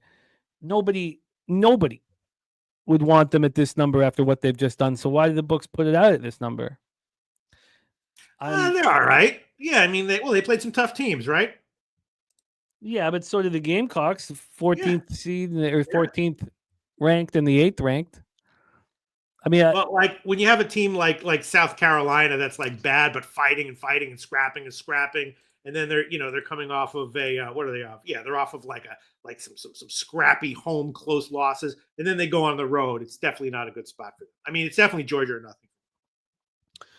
Yeah, Georgia's going to be on my card. I just really don't want to double up on them. We shall see. Let's move on to the next spot on the board, and we head to the MAC. We're going to be in the MAC now for a little while. Western Michigan Broncos 5-14, 2-5 in conference. Ball State Cardinals 9-10, 3-4 in conference. We are in Muncie, Indiana for this one. Western Michigan has lost 2 of their last 3, and it was just a debacle on Saturday. An embarrassing loss at Central Michigan, 73-52. They were 5.5-point dogs, but they shoot 32.2 from the field and 20.8 from 3. Just a horrific performance from the Broncos. And now they go play Ball State. Last time we saw Ball State at home, they got annihilated by Toledo by 18. Toledo's a good squad. They come back and they beat Central Michigan in Central Michigan, something Western Michigan had no chance doing before losing by 10 to Northern Illinois. Northern Illinois is the worst team in the conference, so it's not. There's nothing to take from that. But maybe it was a wake. I don't know if it's even a. Sorry, it has to be a wake-up call. What am I saying? It just has to. You lose by 10 points to the worst team in the conference. Northern Illinois was 0-6 in conference. So, this has to be a spot where, both teams come in embarrassed and angry. So it gives me pause to think that we have an advantage here. Let's take a look at the line history for this one. We have this total at 150.5 minus 111 to the over. So it's a 1 cent move to the over on the point spread here. And this will help tell the tale. On the point spread, we have Western Michigan plus 4.5 minus 111. Open up at 5, a half-point move towards Western Michigan. And with the cash flow, 34% of tickets and 56% of cash on Western Michigan, 52 and 57 on the over. Any interest in this one, Pete? I like Ball State, although it was at 5. Now it's down to 4.5. And this is, one of those games where it's like, I like it, but if they lose by 15, I wouldn't be shocked at all. In fact, I would expect a few of those on every card. But I like Ball State. I think Probably 60% of the time they roll, 40% of the time they get shockingly beat down. I'll take that, Definitely. And this is a tricky one for me with both teams coming off embarrassing losses. I don't know if I have an advantage other than, skill wise. And you could say Ball State's quite a bit better in Western Michigan. Do you want to make Ball State official? I probably should. I want to give Georgia money line and Ball State. Maybe I should give Georgia Ball State money line parlay. I'll decide what I want to do here, Jim, in a minute. Okay, we got time. Let's move on to the next spot on the board. Toledo Rockets 11-8, 5-2 in the MAC at the Ohio Bobcats 11-8, 5-2 in the MAC Convocation Center here in Athens, Ohio. We also have Spoon Dogs spot on Toledo plus 3.5. Clayton, Coach Kowalczyk has won 14 of 17 versus Ohio team, and he finds a way to get another W today. Ohio has a look ahead to second place Miami and a letdown after Kent State. They just beat Kent State at home 61-59. We were on Kent State in that game. Kent State played horrific down the stretch. Went 1 for 7 from the foul line down the stretch. And then Toledo coming off that win at Bowling Green. They've won 2 of their last 3, and they beat up on Kent State. What an interesting spot. So Toledo plus 3.5 here for Spoon Dog. Let's grab the line history and the cash flow and then hand it over to Pete. We have Toledo plus 3.5 minus 105. They opened up at 3, now 3.5. So we have a half-point move towards Ohio. And then on the total, we have a 159. It's minus 160 market wide. There's a 159 juice to the over, but it opened up at 161.5. So a big move, still a big move towards the under. 3% of the tickets and 57% of the cash on the Bobcats. The total is 52% tickets, 45% cash on the over. Take it away for us here, Pete. We have more Maction with Toledo, Ohio. I was thinking Ohio at -3, and now it's up to 3.5. And Troy Torrance pointing market reasons to like that as well. But the people out and Toledo just this is just a classic MAC game that I'm actually going to stay off because Toledo is one of these teams that's had a strong home road dichotomy, better ATS on the road. Ohio's the opposite, better at home, but they're coming off the win, like you said. So this is a total pass. Might do something live right at the half. This is a tough one. Yeah, sorry. This is sorry, that was the wrong banner. I just took it off. Apologies. But that was Toledo, Ohio that we were just talking about. Toledo against Ohio. Let's move on. Next spot on the board is the banner that we just had up. So we can get that back up. Okay. All right. Let's all stay focused here together on the show as best that we can. 7 p.m. Eastern Michigan Eagles 10-9, 4-3 in the MAC, and Miami of Ohio Redhawks 14-5, 6-1 in conference. We're in Oxford, Ohio for this spot. Let's set up the line history and hear Pete's thoughts on this one. Our total's at 153.5. It is juiced to the under. Opened up at 150.5, so we had a 3-point move towards the over. And then on the point spread, we have this at 9.5. Miami of Ohio and -9.5, -114. There has been a half-point move towards the Eagles of Eastern Michigan. Let's get this spot up here quickly and go over the cash flow for it. They have Western Michigan on deck, these Eagles. They've won 3 straight, coming off a 90-77 home victory over the Buffalo Bulls. The Miami of Ohio Redhawks are an angry group. They just got destroyed at Akron on Saturday, 102-75. Akron 7-0 on top of the conference, with Miami of Ohio just 6-1. Morgan saying Eastern Michigan played a lot better since being accused of fixing games. And the cash flow for this one, another crazy spot. We need these numbers to balance a bit. 3% of the tickets on Miami of Ohio and 74% of the cash. 59% of tickets, 63% cash on the under. Take it away for us here, Maction, Pete in Oxford, Eastern Michigan, and Miami of Ohio. Yeah, pretty wacky stuff. There was also no overnight line for this one, and I don't think it was injury related.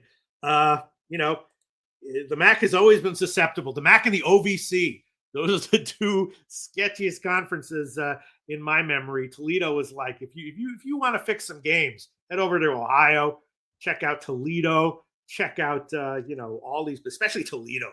Toledo's a game-fixing type team. But Eastern Michigan, I don't know what's going on. All of a sudden, 3 big margin covers in a row, right? Pass for me. It is a tricky spot, but look at this. Troy Torrance says home favorites between -9 and -11. Market moving towards the road team is 15-4 to the over. And if the total's under 145, 10-1 to the over. Very, very, very interesting spot there. All right, let's roll right on. We stay in the action for Central Michigan Chippewas at the Buffalo Bulls. The Chippewas 9-10, 3-4 in the MAC. Bulls 6-13, 1-6 in the MAC Red Alumni Arena in Buffalo, New York. The Chippewas have won 3 of 4, coming off a 73-52 win that we just talked about at home against Western Michigan, a big win.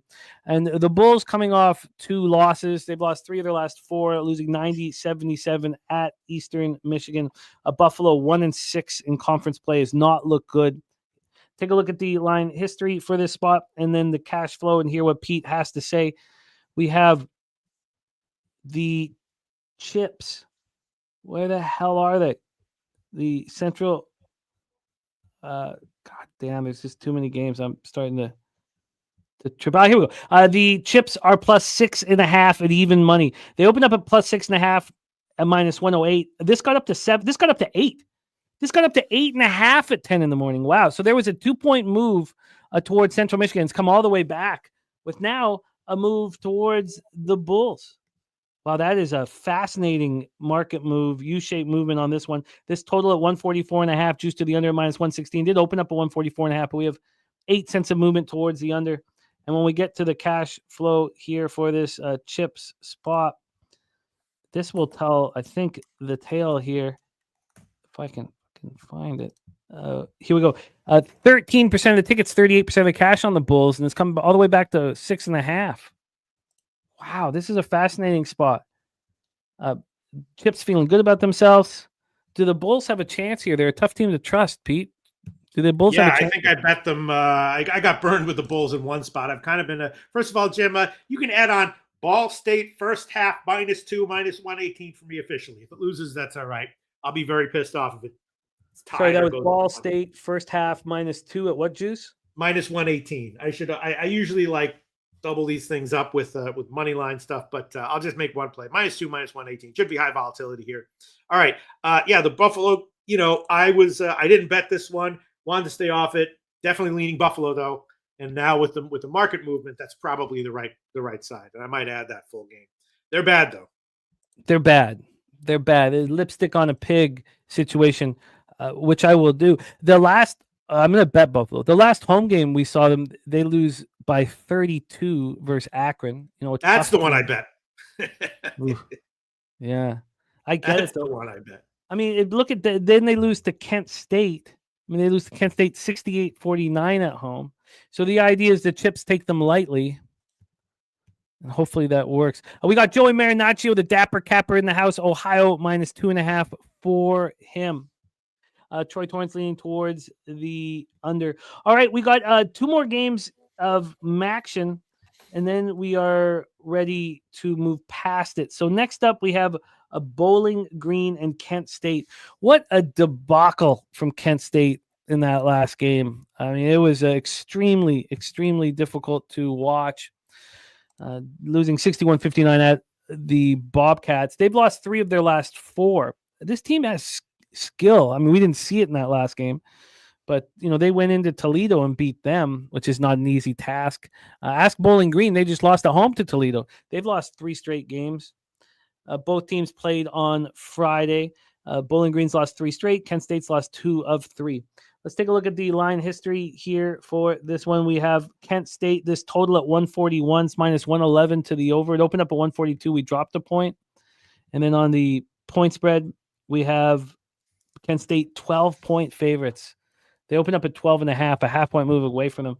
I don't know how you can trust them at this big of a favorite. It certainly is not appealing. Cash flow-wise, 2% of the tickets and 7% of the cash is on Kent State, and it's moved a half point in their direction. The total's 50-50, 51% tickets, 49% cash on the over. Wow. Take it away here for us, Bowling Green, Kent State. Definitely leaning Bowling Green at 12.5, but I didn't bet it and probably won't. Probably still good. I don't know. This is a huge, huge spread. I mean, this is one of those spreads that nobody in their right mind would want Kent State at this number, and that's why no one's betting them. Did I say it moved a half point towards them or a half point away from them? Oh, half point away, half point towards Bowling Green. Okay.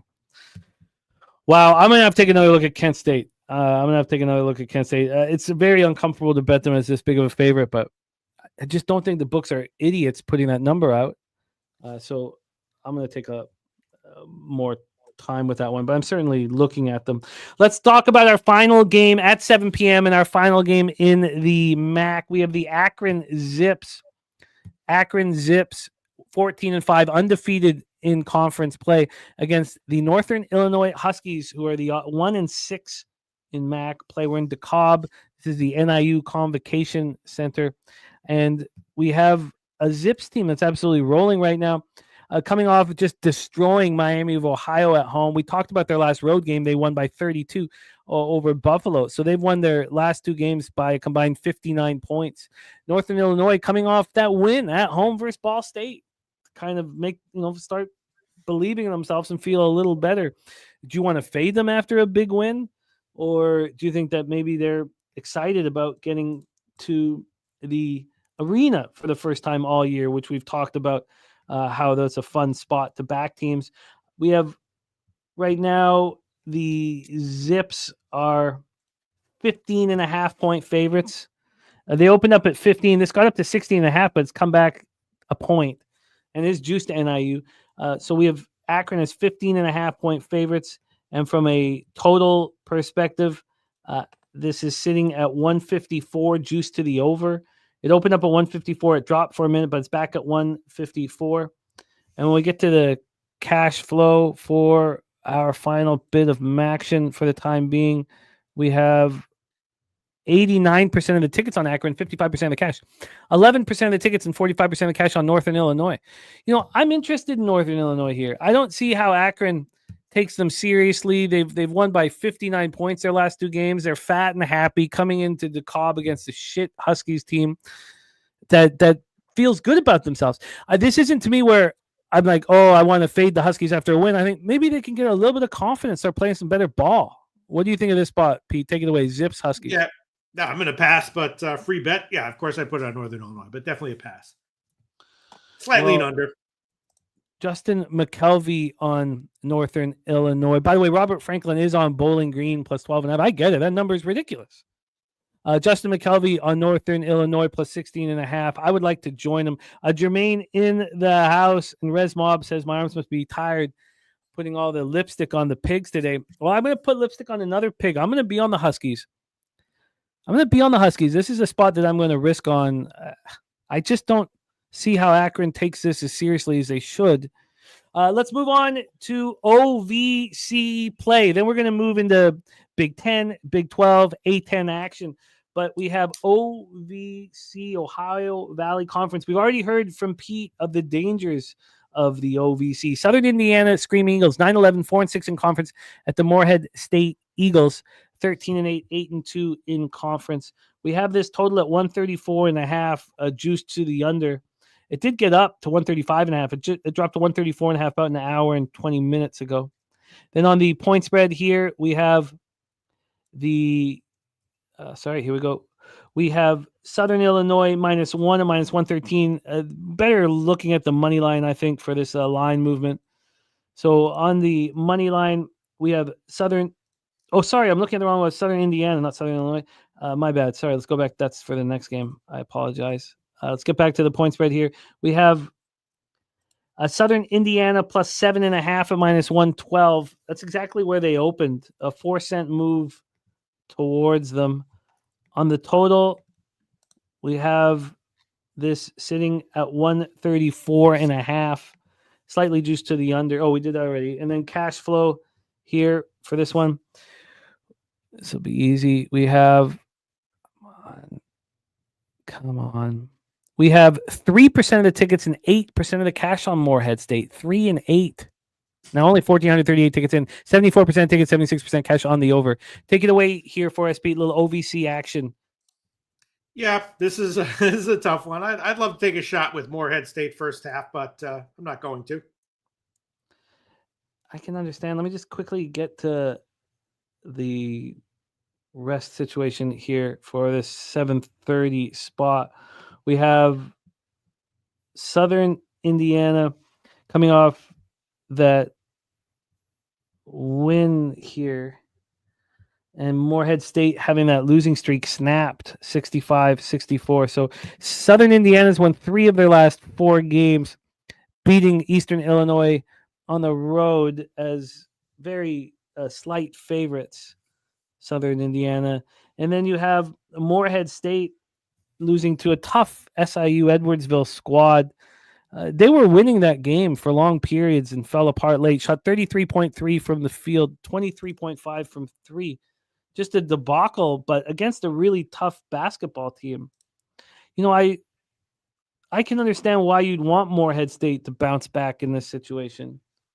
What did the line do again? I think that it makes sense as the spot. What's keeping you off of it? Because Southern Indiana is definitely, playing scrappier. I don't want to be laying a lot of points with them. I mean, giving them a lot of points right now. Spoon Morgan saying these two teams have already played. Morehead won, but shot 56 from 3 in that game. I like Southern Indiana, but it felt too easy to bet. Interesting. Okay. I'll leave that as a question mark here on Morehead. Question mark. All right. Let's roll on, and we now hit the Big Ten.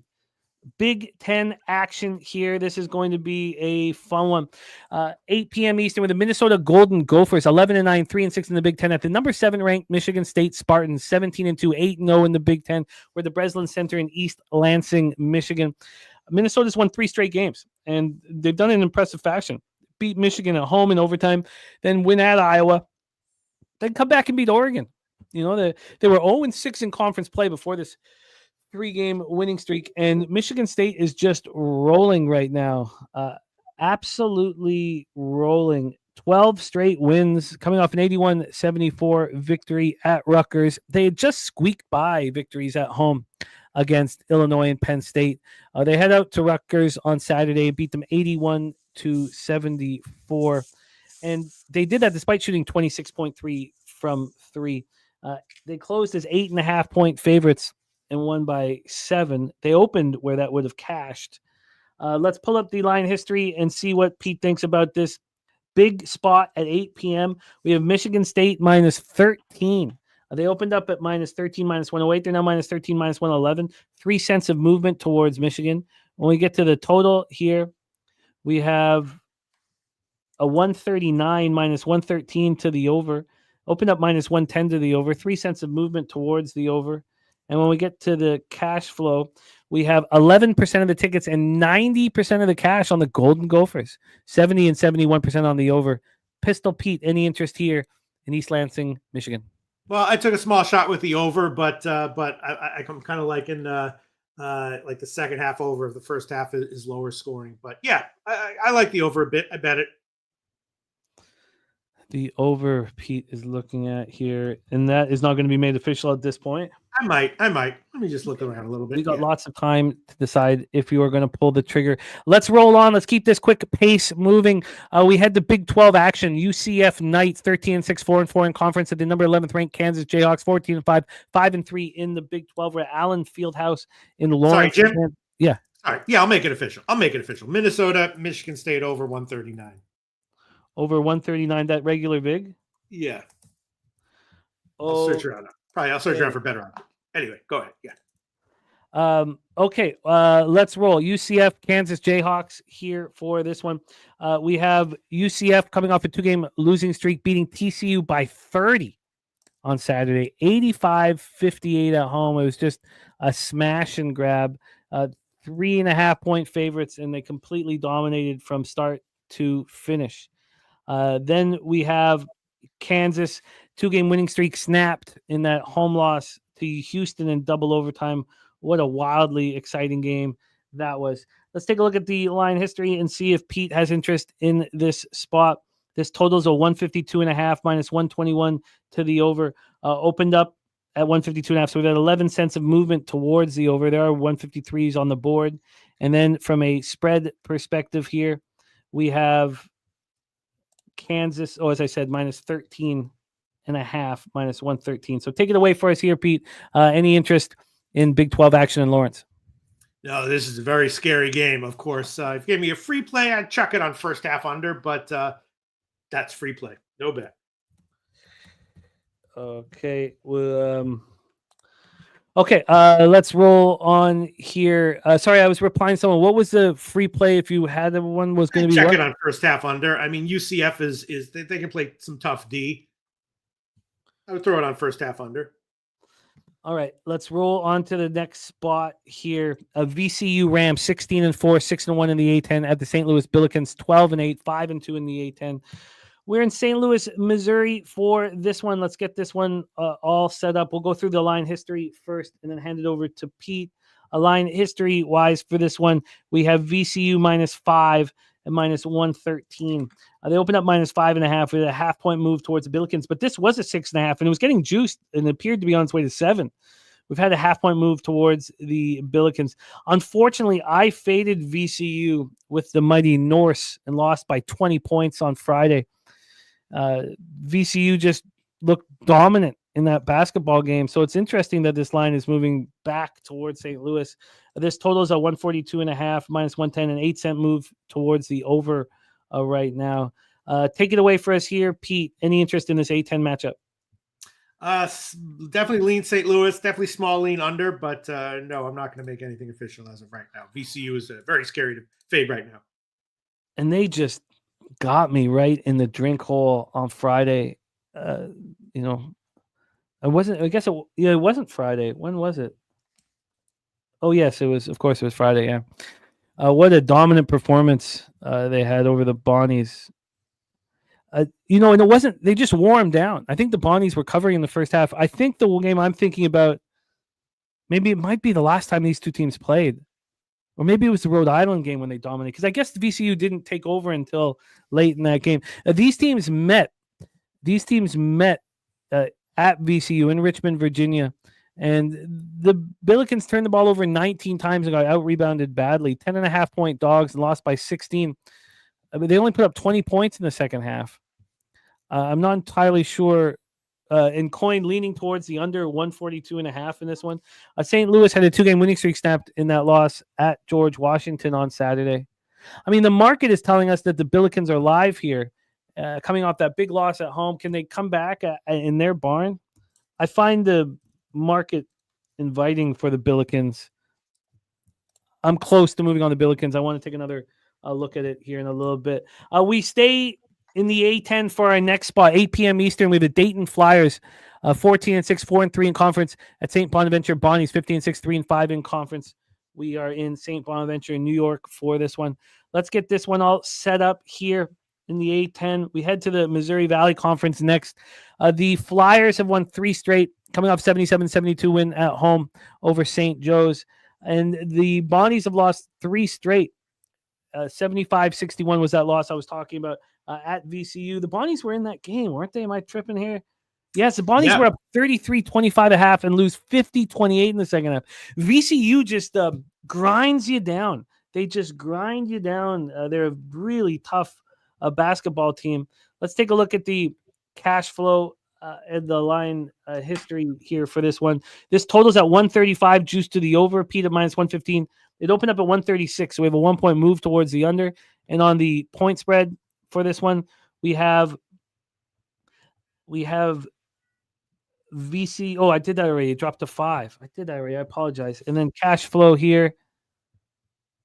Get this cash flow up here because this would find another spot. Oh, that's why I'm tripping. I'm thinking of the VCU game, but I'm talking Dayton, St. Bonaventure. So I'm tripping out. Sorry, too many games here. Dayton -2 at minus 106. So there's been a 5-cent move towards St. Bonaventure +2 at home. And St. Bonaventure has 3% of the tickets and 60% of the cash, if we're to believe this. One huge bet on St. Bonaventure. The public is hammering Dayton. Take it away for us here, Pete. Dayton, St. Bonaventure. Yeah, both these teams have been very, very up and down. Dayton was awesome. Then they were terrible. They got a couple covers in a row. St. Bonnie was awesome. Then they've been terrible for a while. Pass for me. This is an interesting one. Dayton feeling good about themselves, but as Morgan's saying, St. Louis ranks in the next spot, in the spot we just talked about, 364th in the country in bench minutes usage. That is scary versus VCU's best defense. Yeah, Dayton feeling good about themselves. The Bonnies just couldn't play for 40 minutes. I can understand why that spot is not appealing. Let's head over to the MVC for this next spot, 8 p.m. Eastern. Southern Illinois Salukis, 9-12, 4-6 in conference, versus the Valpo Beacons, 10-11, 3-7 in conference. Valparaiso, Indiana for this one. Let's quickly set this one up and hear what Pete's thoughts are on it. We have these Salukis, very lukewarm road favorites. They bounced back off their loss to Murray State. They lose 74-64. Murray State not that good of a basketball team. They bounced back with a big win at UIC, 89-85. Then we have Valpo just in the throes of this losing streak. Valpo has lost 5 straight games, coming off a home loss at Evansville. They also lost at home to UIC. This is not a team playing a good basketball here. So here we go. Let's take a look at the line history for the Valpo spot. We have Valpo +1 at -108. They opened up -1. And within 2 hours and 20 minutes, they were +1.5. So a dog to favorite situation here. And on the total, we have Valpo 150. This opened up at 150. It got up to 151 for a cup of coffee, and we're right back at 150. We have 2% of the tickets. These numbers are so confusing. I feel like we need time for more tickets to come in. 2% of the tickets and 71% of the cash on Valpo, and yet they've gone, from favorite to dog. And then 59% tickets, 57% cash on the under. This is a tricky market. Any interest in this one here in Valparaiso, Indiana, Pete? Well, I was definitely liking Southern Illinois here. I didn't bet it yet. Maybe I'll pull the trigger on it. I definitely was leaning that way. Leaning towards the Salukis. I'm going to take more time with that spot after the show. Let's roll on. We still have a couple big games left, but we're almost through the card. We have the number 9 seed Marquette Golden Eagles up next. 17-3, 8-1 in the Big East at the Butler Bulldogs, 9-11, 2-7 in the Big East. Hinkle Fieldhouse in Indianapolis, Indiana. Marquette's won 2 straight. They were beat up on Seton Hall on the road, then came home and beat Villanova 87-74. Butler's won 2 of their last 3. I mean, that only loss was at Connecticut in overtime. They barely lose to UConn, and then they barely beat bottom feeders DePaul and Seton Hall. So a very tricky group of games here for Butler, but they've stepped up at home against tough teams. They only lost by 4 at home to Creighton. Let's take a look at the line history here for a big one popping off at 8:30 p.m. We have this total at 147.5. It's -112 to the under. Opened up at 147, so actually we've moved a half point to the over now. It had been moving towards the under until just recently. And then on the spread, we have Butler +7 at even money. This line's moving towards them. They opened up at 8, and they opened up at 8, 7:25 p.m. At 9:39 p.m., this was a 6.5. It's a real big move. Now, I know it's come back to 7, but I find Butler pretty appealing in this spot, expecting them to step up. Troy Torrance on Butler +7.5.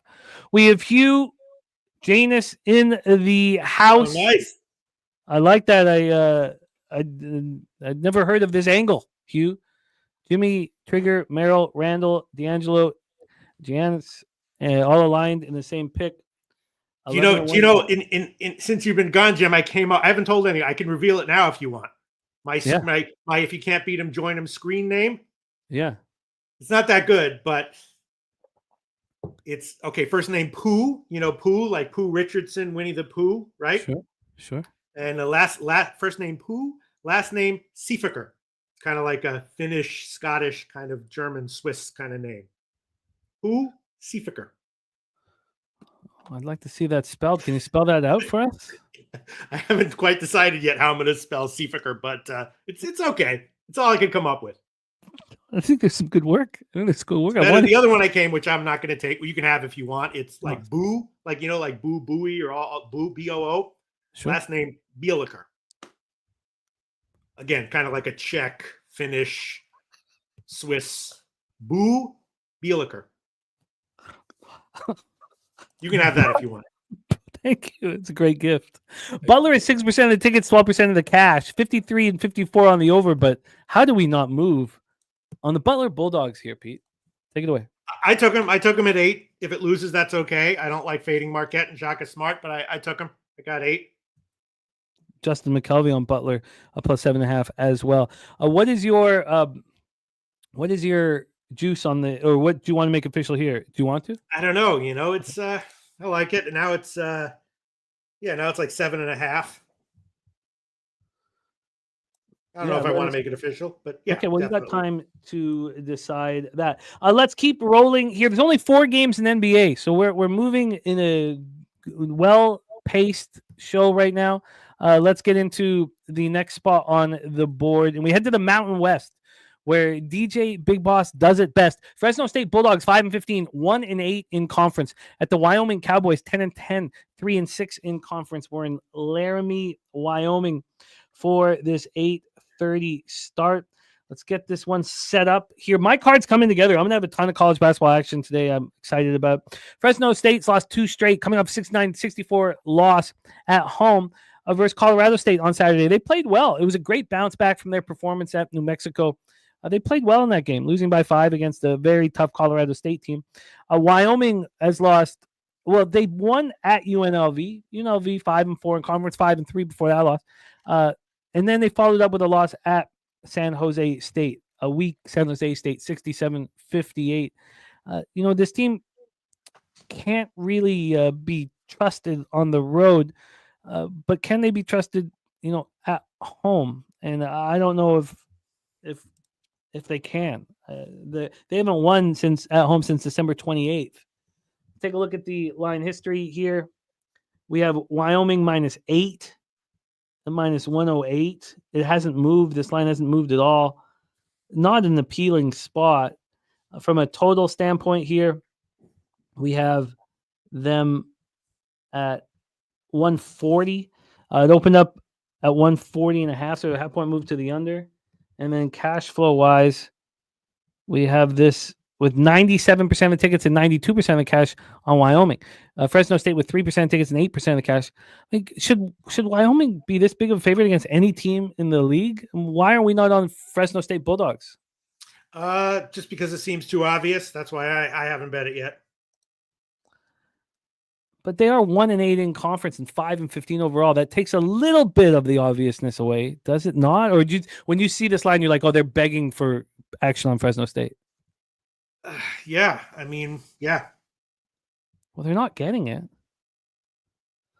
Huh. Okay. Is there anything that you liked in this game? I'll probably have a play on like Fresno first half, and then depending on how things go, maybe a live or halftime bet. I don't know. Okay. Well, I'm interested in Fresno State, but I want to go over that ideology that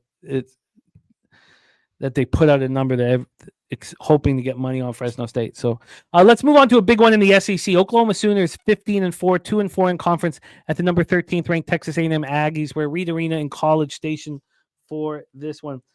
Let's get up this line history and see the plan. This total's at 144. It's juiced to the over -115. It stayed at that number though. It's just a 3-cent move to the over.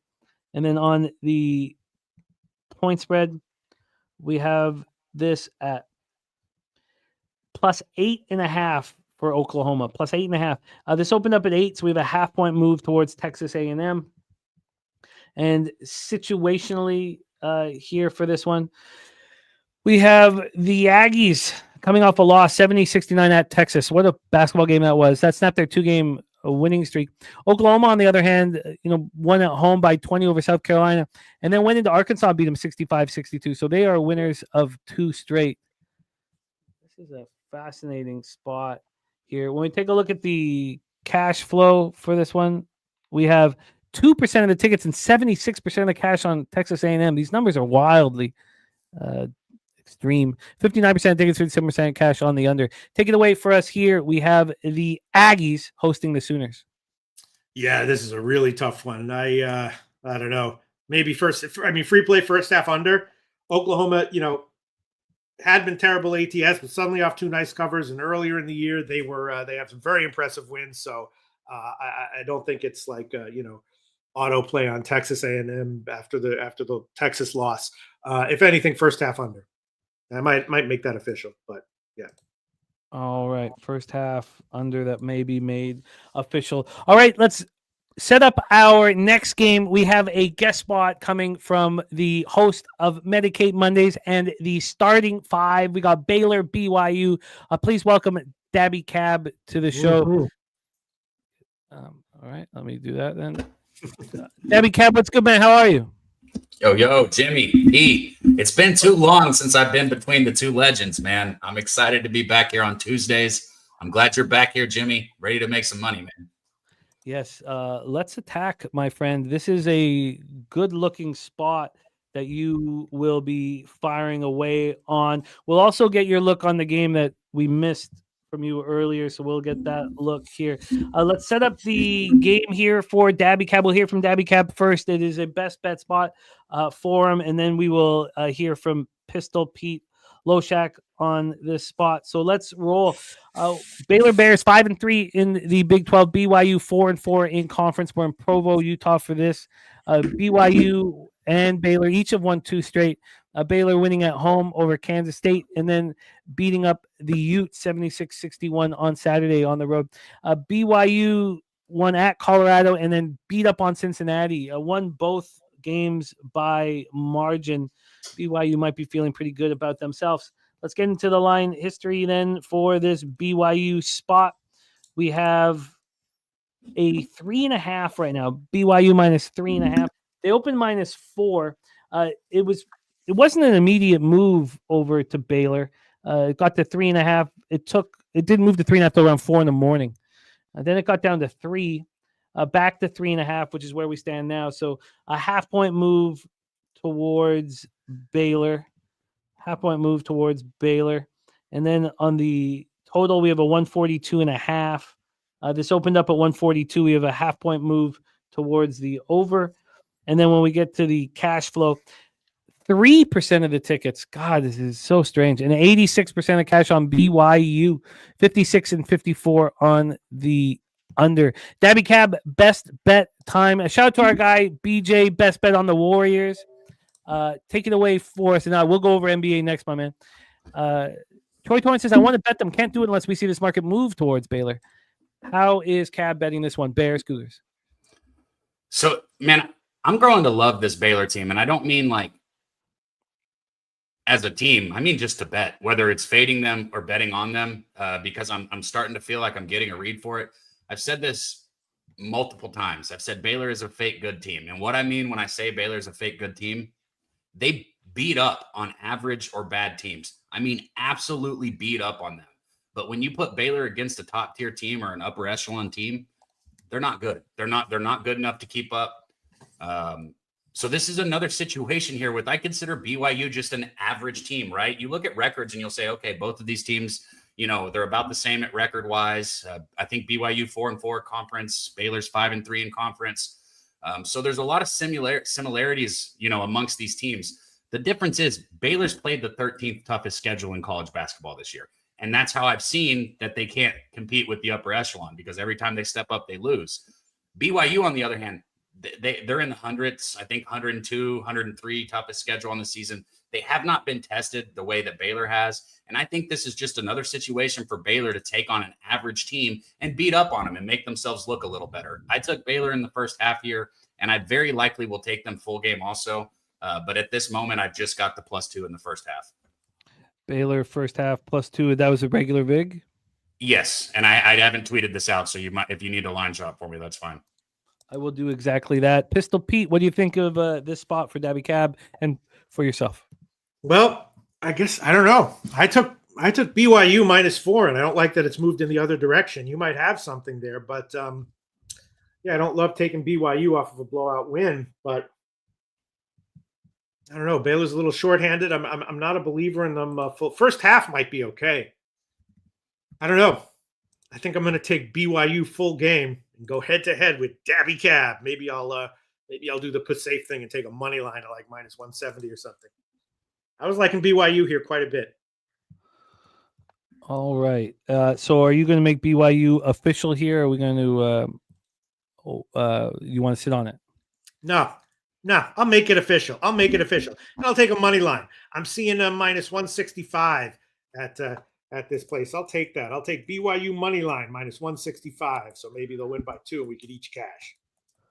Robert Franklin on Baylor as well. Morgan says BYU is a 6'8" point guard that drives me nuts to bet against. Wine time in the house is BYU cashed a big ticket for him against Cincy.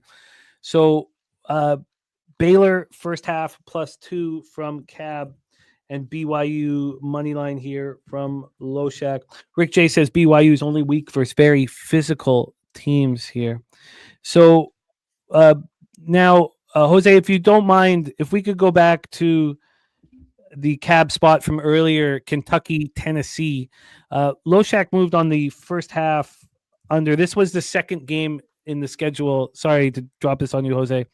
Second game on the schedule. Loshak moved on the first half under 69.5. The respect play of the day from Res Mob is Tennessee first half -5. And Dabby Cab, what was your plan on this one? I'm laying it with Kentucky here, and I can tell you one thing for your first half bet, Res Mob. I've said this all year. You don't bet Kentucky first half. They burned me the couple times I did and then turned around and covered full game. So I don't hate your first half look. Look, I mean, both these teams are coming off, a tough stretch of games, right? Tennessee coming off the loss to Auburn just by 2 points, and they're on the road at Auburn. So great game right there by Tennessee and Auburn. And then Kentucky coming off the back-to-back losses, Alabama, and then they turned around and lost to Vanderbilt at Vanderbilt. That would look a little worse if it wasn't for the fact that, 3 games ago, 2 Saturdays ago, Tennessee lost to Vanderbilt as well. So shout out to the Commodores, making some waves there at home. This is just a spot where I think it's too many points. 10.5 points with the offense like Kentucky's. I know Kentucky has lost games by more than this. You look at their game against Georgia, they dropped by 13 points, if I'm not mistaken. But I am not as high on Tennessee as the rankings are. I'm not as high as Tennessee as the public is. I think Tennessee is a good basketball team. I don't consider them an elite basketball team. I just don't. And I think Kentucky's going to play right there with them, step for step, stride for stride. So I got the Wildcats here, +10.5. And Morgan, and that's widely available, the +10.5, -108. Morgan was talking about Lamont Butler out and Andrew Carr expected to be out here. I knew Carr was probably out, but I thought Butler was going to be playing. We've got Butler out from Spoondog. Can we get more information from anybody in the chat? Yeah, I'm pulling it up right now. On the Lamont Butler spot, whether he will. The Spoon coming in again saying he's there. He's out. Well, that sucks. Butler out and Andrew Carr out. Good news is I still you look at this. The offense for this Wildcats team is deep. I mean, you got people like Bree sitting down there. He's their 5th leading scorer, only putting up 10.8 points per game. But I mean, he can shoot the 3 ball. He can shoot. You got Williams down there only averaging 9.7 points per game. But he's a center that can play. They've got players across the board. Robinson, Owe. I still trust these guys. I definitely don't want Butler and Carr out, but I thought Butler was playing, so I'll have to check that. +10.5 and -108. We also have Cab on Baylor first half +2. So there we go. Dabby Cab locked and loaded. Dabby Cab, thank you for rocking with us. Dabby Cab will be dropping best bets on all our shows Tuesday through Friday. And then, of course, Medicaid Mondays on Monday. And we lead into the big starting 5 show on Saturday. Dabby Cab, thank you for rocking with us, man. Any last words for the Cabbers supporting the show, my friend? Yeah, I just had to read this. Yeah, you're right. I guess Butler's out, man. That's crazy. I don't know why I thought he was going to be in. I still like Kentucky here, man. People step up when somebody who has the ball all the time is, off the court and gives somebody else a chance. People step up. So I like Kentucky, man. I love doing this. Pete, with you, Jimmy, with you, everybody in the chat, the Juice, Wine Time, Res Mob, Gravy Bets, my guy. Thank you guys. I love y'all. We'll be back tomorrow, and let's get paid today. There he is. Dabra Kadabra here. And Baylor first half +2. Loshak on the other side with BYU money line. Let's move on. We only have a few games left here in college basketball, and then we get into the NBA. 9 p.m. Eastern with the Arizona State Sun Devils, 11-8, 2-6 in the Big 12. The Colorado Buffaloes, 9-10. Nary a victory in Big 12 play. We're at the Event Center in Boulder, Colorado. We have Arizona State got that win at West Virginia, 65-57, and came right back to their losing ways, losing 76-61 to Iowa State. Very tough Iowa State team. So that was on Saturday, that loss, 75-61. And Colorado lose at home, 83-67 to BYU. Then they play Arizona, lose 78-63. A lot of L's are piling up here for the Buffaloes. These are two weaklings. Thank God for Kansas State and Oklahoma State and Cincinnati, but these are two weaklings at the bottom of the conference. Let's get into the line history here for this one and hear what Pete has to say. We have Arizona State now +3. So a big move. Now, it depends where you look at it. The site where we used to play poker opened this up as a pick'em, but the site I'm looking at right now that I believe is the sharpest offshore opened this up at +2. It did get down to 1.5 at 9:30 a.m., but now we're at +3. So we have a 1-point move towards the Buffalo at home. You know, I talk about these teams that don't want to come to the arena. I've bet Chicago State Cougars twice, and I'm 2-0 against them because I've been 2-0 with them. I think about a time when that last place team is excited to get to the arena, expects, look, we can go win this basketball game. I imagine that's what the Buffaloes feel in this spot. This total is at 141. It opened up at 140 with a 1.5 move towards the over. And then when we get to the cash flow here, we have no help on the money line or the spread. But I like Colorado here. But I'd like to hear from the cappers in the chat as well as our guy Pistol Pete Loshak. Take it away, Sun Devils, Buffaloes. Yeah, definitely a pass for me. Colorado's been bad ATS at home, but you're right. They're a young team, so that is likely to change at some point. It could change here. I guess I would lean Colorado, but no bet for me. I like Colorado here. I'm going to take a little bit more time with it, but I like Colorado here. All right, we have 5 games left before we get an NBA, and 6 games left before we get an NBA and their big one. So let's just roll through them here.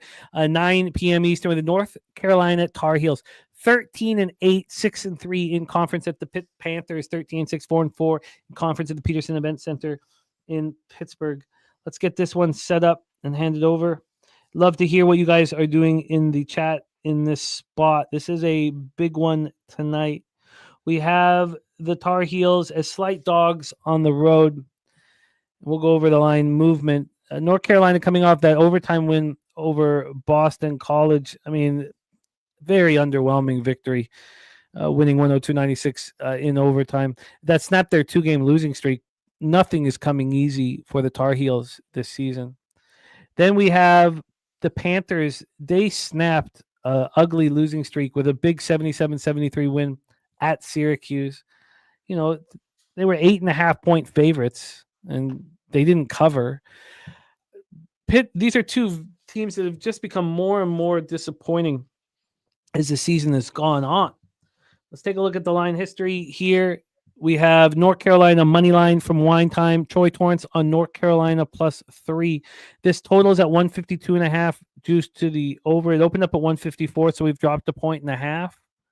When we get to the point spread here for this one, we have North Carolina +2.5 -109. Opened at +3.5, so we have a 1-point move here towards the North Carolina Tar Heels down to 2.5. Let's take a look at the cash flow then. This one is interesting. We have the corner of Wine Time and Troy Torrance Boulevard. 3% of the tickets and 85% of the cash on Pitt. Again, I'd really like these numbers to become more believable, but what are we supposed to do? Just take, they can't, they're legally obliged, right? I know that there's nobody fact checking. 97% of the tickets, 15% of the cash on the Tar Heels. On the total, you have 76% tickets, 75% cash on the under. Troy Torrance says Pitt does not handle athleticism well. Take it away for us, Pistol Pete, a big one in the ACC, Tar Heels Panthers. Yeah, well, obviously UNC has been struggling, so no bet for me pregame, but I think I might tail Troy Torrance and Wine Time Sports here. Certainly won't add that to my official slate of plays, but yeah, I mean, UNC should be better than what they've shown the past 3 games, and this might be a good spot to buy low on them. Very, very interesting. The juice on the other side, very, very interesting. Okay, I've written down that Wine Time and Troy are on that spot, so we'll get more time to look at it. Let's stay in the ACC here. Keep the pace going. We have Georgia Tech versus Notre Dame Fighting Irish. Now, as Pete and I move forward, I don't know if we're going to try to do what we're doing today, going through each game very quickly. It is taxing and painstaking. We may pick our games. We'll discuss how we want to do this moving forward. With 29 games, I thought we could give it a try. It's very difficult, but it will provide me with a ton of action this evening. Let's talk about this spot. We have Georgia Tech 9-11, 3-6 in the ACC at the Notre Dame Fighting Irish 9-10, 3-5 in the ACC. We're in South Bend for this one.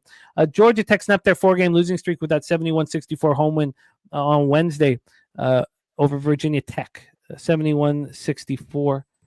Powell went for 23 in that one. They were 3.5-point favorites. They won by 7. They didn't shoot the ball. I mean, they shot well from the field, but just, they shot fine. 47.1 from the field, 35.3 from 3. Won the turnover battle. Of course, lost the rebound battle, something we see often with the Yellow Jackets. Lost that one by 10, but took care of business. Let's talk about the Fighting Irish. Notre Dame has won 2 of their last 3, coming off a 74-59 road win at Virginia. It's been a while since Virginia's been this bad. But they beat them by 15 on the road, and now they head back home. Last time we saw them at home, they haven't been at home very often lately. They took out Boston College by 18. Let's take a look at the line history here. We have Georgia Tech plus 7.5 right now. They opened up at 8.5, dropped a point to 7.5. It's a big spread, big spread. When we get to the total for this one, we have it sitting at 145 at a pick'em. It opened up at exactly that. And when we get to the cash flow, we have, get this up here, sorry. We have 77% of the tickets and 90% of the cash on Georgia Tech. Public spot, 55 and 57 on the over. Take it away for us here, Pete. The Yellow Jackets taking on the Fighting Irish. Well, I wanted to take Notre Dame if they had opened at like 5 or 6 or so, but at 8.5, I didn't pull the trigger on it. I'll probably before tip. I know it's coming back down a little bit. Before tip off, I might be on Notre Dame one way or another. Might have a live bet or a halftime bet at some point. But leaning Notre Dame, Georgia Tech, they're shorthanded, scrappy team. Now they're on the road. Notre Dame. Only problem is Notre Dame's coming off a big, impressive win at Virginia. But leaning Notre Dame. Haven't moved on it yet. Yeah, I can understand the trepidation here. I am also off of that spot. Let's roll on to the next spot on the board for us, and we head to the Mountain West. 4 games left on the card. This is at 9 p.m. Eastern. Air Force Falcons 3-17, 0-9 in conference. The Colorado State Rams 13-7, 7-2 in conference. Moby Arena in Fort Collins, Colorado. Let's get this one all set up. The Air Force have looked terrible, but they've been a decent bet at times. They certainly weren't at home against Utah State, losing 87-58. But that was, 3 covers in a row before that, before getting demolished by Utah State. Colorado State's won 3 in a row, coming off a 69-64 win at Fresno State. They also won at home over Boise. I was against them in that one. That one hurt. They didn't play particularly well against Fresno State, but took care of business as double-digit favorites. I mean, they won the game, 11.5-point favorites. They didn't look very good. I wonder if Air Force can step up here. Troy Torrance says, I think Colorado State covers. Let's take a look at the line history and the cash flow and then hand it over. This total's at 132.5. It's minus 111 to the over. It opened up at 134, so we've dropped a 1.5 points. When we get to the point spread here, we have the Falcons plus 16 at minus 109. They opened up at plus 17.5, so we have a 1.5 move towards the underdog Falcons. And then when we get to the cash flow, we have 52% of the tickets and 65% of the cash on Colorado State. 57 and 58 on the over. Another crazy spot here with the Action Network telling us that only 2 of every 100 tickets have come in on Colorado State on the spread. But we have seen a point and a half move towards the Falcons. Take it away, Pete. Any interest? At the opening line, I would have leaned Air Force, but no play on this. Don't have a real good read on Air Force this year right now, so pass. Yeah, and it's not like Colorado State's feeling good about their play really right now. I'm going to look a little more at the Falcons, but I doubt that I get there. Let's move on to Big 12 action. And not only do we move on to Big 12 action, 2 of our next 3 games are stacks plays of the day. And we start here with our first stacks play of the day. It is the Utah Utes. Utah Utes at minus 112. Shout out to our guy, Justin McKelvey. Stacks.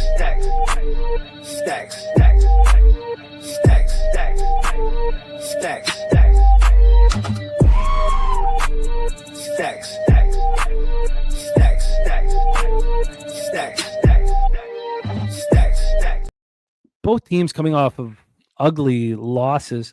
Utah's loss at Houston 70-36, one of the ugliest performances, in Utes history, 36 points. They followed that up with a 15-point loss at home to Baylor on Saturday. Cincinnati lost by 10 at home to Texas Tech and followed that up by getting demolished at BYU. I mean, Cincinnati's being embarrassed, but both teams are not pleased with how they're playing in the bottom half of the conference here. Let's get into the line history for this one.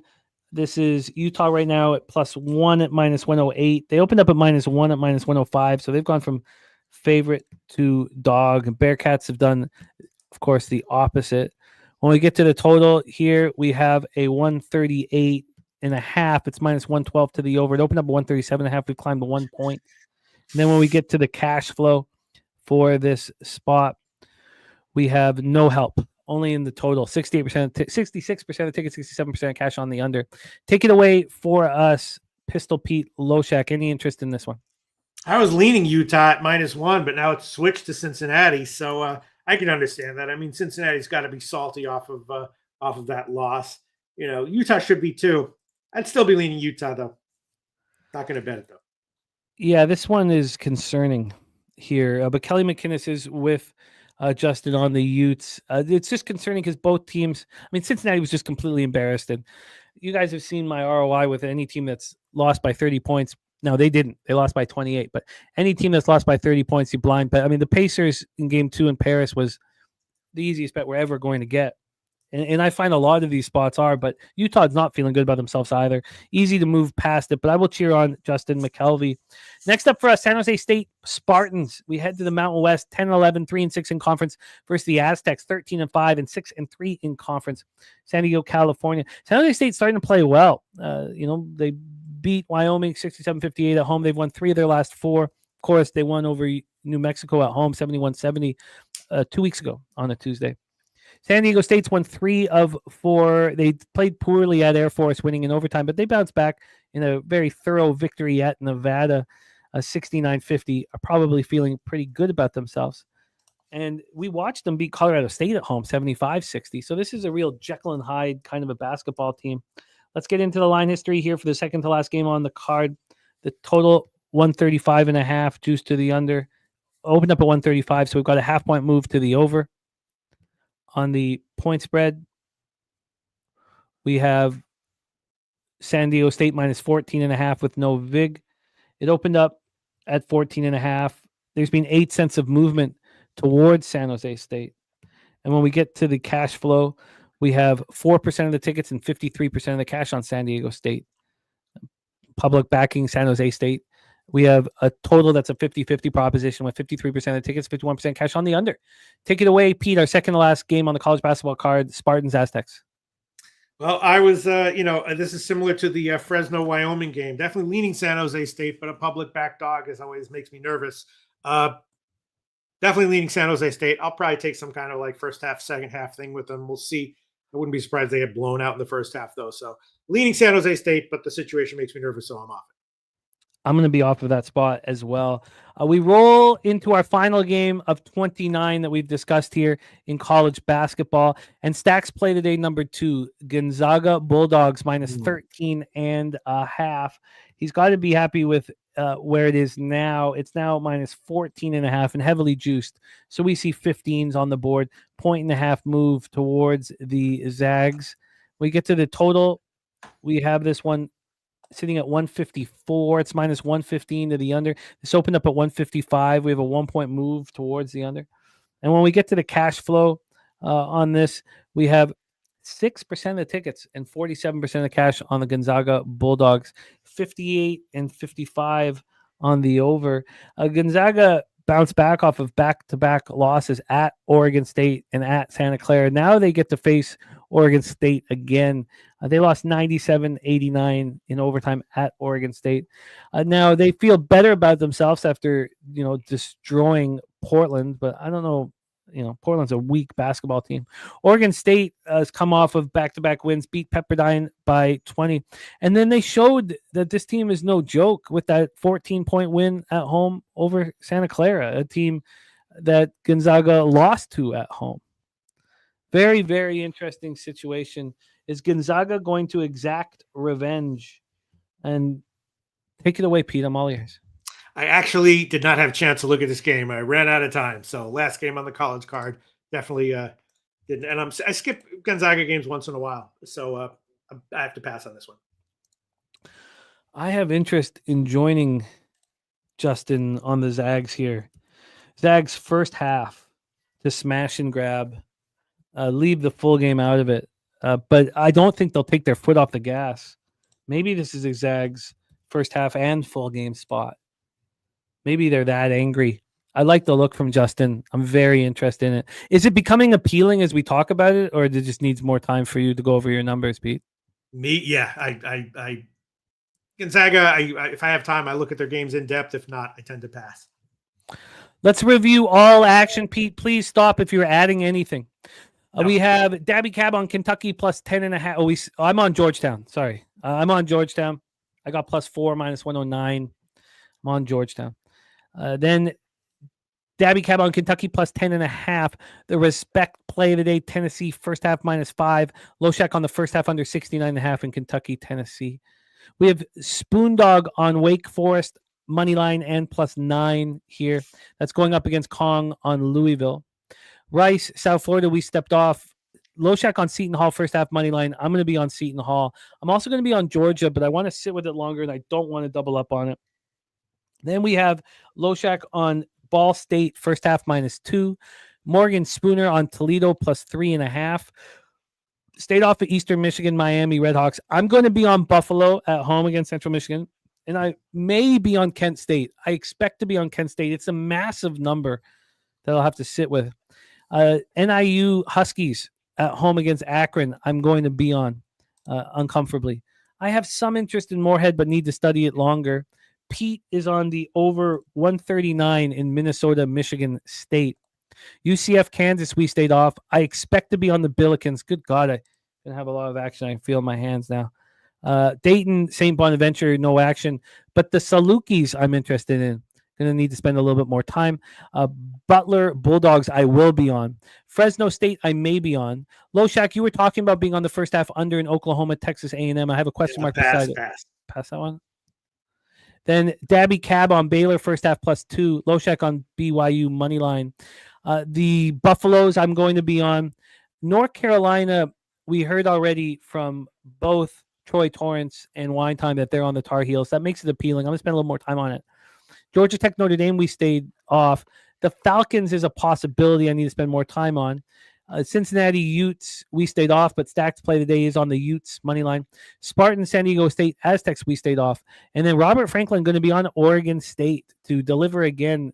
I guess, it makes sense, Robert Franklin, if you do not believe in Gonzaga's character. Can they answer from the loss? It makes sense. That's the college basketball card for today. Thank you guys for rocking with us. We now roll into NBA. We got 4 games on the ledger. Pete, can you set them up for me? I'm ready to rock. I can set them up. I can't give you any insights into possible line value, but yeah, sure, I can set them up. Lakers and Philly. Also, Pete, you know, I'm doing okay in NBA this year. My sample size being quite small, but it's growing, especially now that I'm doing Tuesdays and Wednesdays again. So I'm 47 and 39, 54.7% plus 4.4 units, ROI plus 5.12%, average line minus 109. I've completely, Pete, tried my hardest to stay away from all totals and all player props. My only advantage that I do think I might have is the psychological situational spots, because I do not think I have an advantage in totals. Now, a lot of you guys watching, you may have a model where you believe it gives you an advantage in totals, and I say hammer away. But for me, I don't believe I have an advantage in totals. I don't believe I have an advantage in player props, but I think situationally I can beat the NBA. I think I can. And I have proved that in every year but 2 years since I moved down to Costa Rica. I have not beaten NBA. 1 year I lost kind of badly. But, you know, I beat it last year. I expect to beat it this year. So I'm confident where I stand, and I'm looking forward to these Tuesdays with you, Pete. So that's where I stand. Take us away. Okay, well, you got Lakers-Philly. Lakers on a back-to-back. They won, but they pushed last night, and they had 3 margin covers before that, so suddenly the Lakers are doing well, right? Philly, they're off of 2 impressive covers, right? Straight-up wins as a dog. They are still banged up, though. Their overall roster they're banged up, but you know they were able to get straight up dog wins in their last 2. Line opened at like 3.5 for Philly or something, or at least that was the first line I saw. Now it's creeping up Lakers way. Lakers on a back-to-back, but they're clearly doing well now. ATS, I don't know, total pass for me. This morning I had the Sixers plus 3.5 queued up and didn't send it in, and I still may move on the Sixers. I've had a really good read on the Lakers this year, and I got cold feet. I've seen the Lakers deliver on the second half of a back-to-back. Now, I still want the Sixers, but at that point, I thought, let's just talk it out. Rick J says he expects to be up 20 units a month on NBA player props. I love that. Look, you can succeed at it, Rick J, and I know you do. You can succeed at it. It's just, you know, you find your wheelhouse. And for me, this is, you know, you try to find what works for you. And I know a lot of cappers that can succeed on player props. I'm not telling anybody else, you know, that's why we track our action. You follow what works. Lakers are -4, minus 107 right now. Now, this opened up at 6.5 in the afternoon with limits. It opened up at the book I'm looking at that I trust the most at 4. This was minus 108 to the Lakers. It went down to 3.5. As I said, it was 3.5 this morning. It's now minus 107. So we have had a 1 cent move away from it. We've had no movement, basically. Let's just say no movement. On the total here for this one, we have 218. It's juiced to the over. This opened up at 219, and it dropped down to 216 before there was buyback on the U-shaped movement. Let's get to the cash flow for our 1 of 4 spots in NBA before we put a bow on the day's proceedings. We have 77% of tickets, 73% of cash on the Lakers. I like that. 85% of tickets, 78% cash on the over. Schnizzle says leaning Philly, but will look live. Again, the problem with the Sixers is, and I told you guys, with the injuries that the Sixers have right now, with both Embiid and Drummond out, they have to put Sealy at the 5. When Paul George is, now we know that he's hurt and he's out with the finger injury, but when he's on the 4, at the 4, and he's not in a matchup nightmare, when he's got a matchup that he can win, the Sixers win. It's that cut and dry right now. Now we have the bigs out, Paul George out, and even Yabusele's a game time decision with his knee injury. Now he's listed as probable, so we expect him to be in. But it's very difficult. Like, would I be sitting here saying, "Oh, I don't think LeBron James plays"? I mean, he's already listed as probable. He's trying to prove that at 40 years old he can take on these back-to-backs. You have AD listed as probable after his absolute monstrous performance. So where is the advantage? Wine time on 76ers money line. I think that this line continues to move back to the Lakers. And if it doesn't, that will only give me more confidence to bet the Sixers. Lakers over their past 5 games, 4-1, playing at the 27th fastest pace, 96.3 possessions a game, 50.1 from the field, and 33.3 from 3. Philadelphia 2-3 over their past 5, playing at the 21st fastest pace, 98.3 possessions a game, shooting 46 from the field and 37.3 from 3. Lakers are on the second half of back-to-back with travel. They just defeated Charlotte last night, 112-107 for their 4th straight victory. I know the final score doesn't really do justice. They looked dominant at times. Anthony Davis had 21 points, 11 boards in the first quarter. Monster, 42 and 23. He played 37 minutes on the first night of a back-to-back. Look, I know that LeBron and him want to prove that they can handle this, but it's a very difficult situation. LeBron played 36 minutes, goes for 22, 8, and 7. Lakers are 6-1 since January 15th. They're rolling without Hachimura and Gabe Vincent. Right now, we've got Hachimura, a game-time decision, and he's listed as probable. So, Rui Hachimura going to be back. He's looked good off the bench. I think he's a decent player. So, Sixers coming off their second straight victory, 109-97 at Chicago on Saturday night. It's the first time they've won back-to-back games in 2025. Maxey, 31-9. Oubre, 22 and 12 boards. They were 2-10 going back to January 1st, but Paul George out is just another. It's look. You have Wine Time Sports fading the Lakers here, and I want to run with it. Now, Rob Free says take the Sixers money from last game and run with it. The Sixers have been good to me this year, and I think this closes at a 5 or a 5.5. Now, Kyle Lowry has returned. He returned against the Bulls and 2 points, 2 assists, 50 minutes. He's not doing anything. Caleb Martin and KJ Martin, too, are close to returning as well. I hear what you're saying, Rob. I hear what you're saying. Pete, after that breakdown, any thoughts or feelings here? Because I think that I'm going to bet the Sixers, but I want to sit with it for a little longer, and I'd like it to get up to 5 here. What do you think of this spot? Definitely leaning Sixers, but going to be a pass for me. All right, well, I'm interested in the Sixers. Let's move on to the next spot on the board, Rockets, Hawks. Houston on a back-to-back. They're both on back-to-backs. They won at Boston as a dog yesterday. They've been a great bet over their past 10 games and also going over. Atlanta is the opposite. They covered their last game, but they've been bad ATS for a while now and going under for a while now. So Atlanta, a big dog here. I have no idea what I would do. I guess if you want to bet into how things have been going, take Houston again. Yeah, this one is tricky. I want to back the Hawks in this spot, but they're on the throes of this losing streak, and Houston playing so well. This total opened up at 228. It's now 226.5.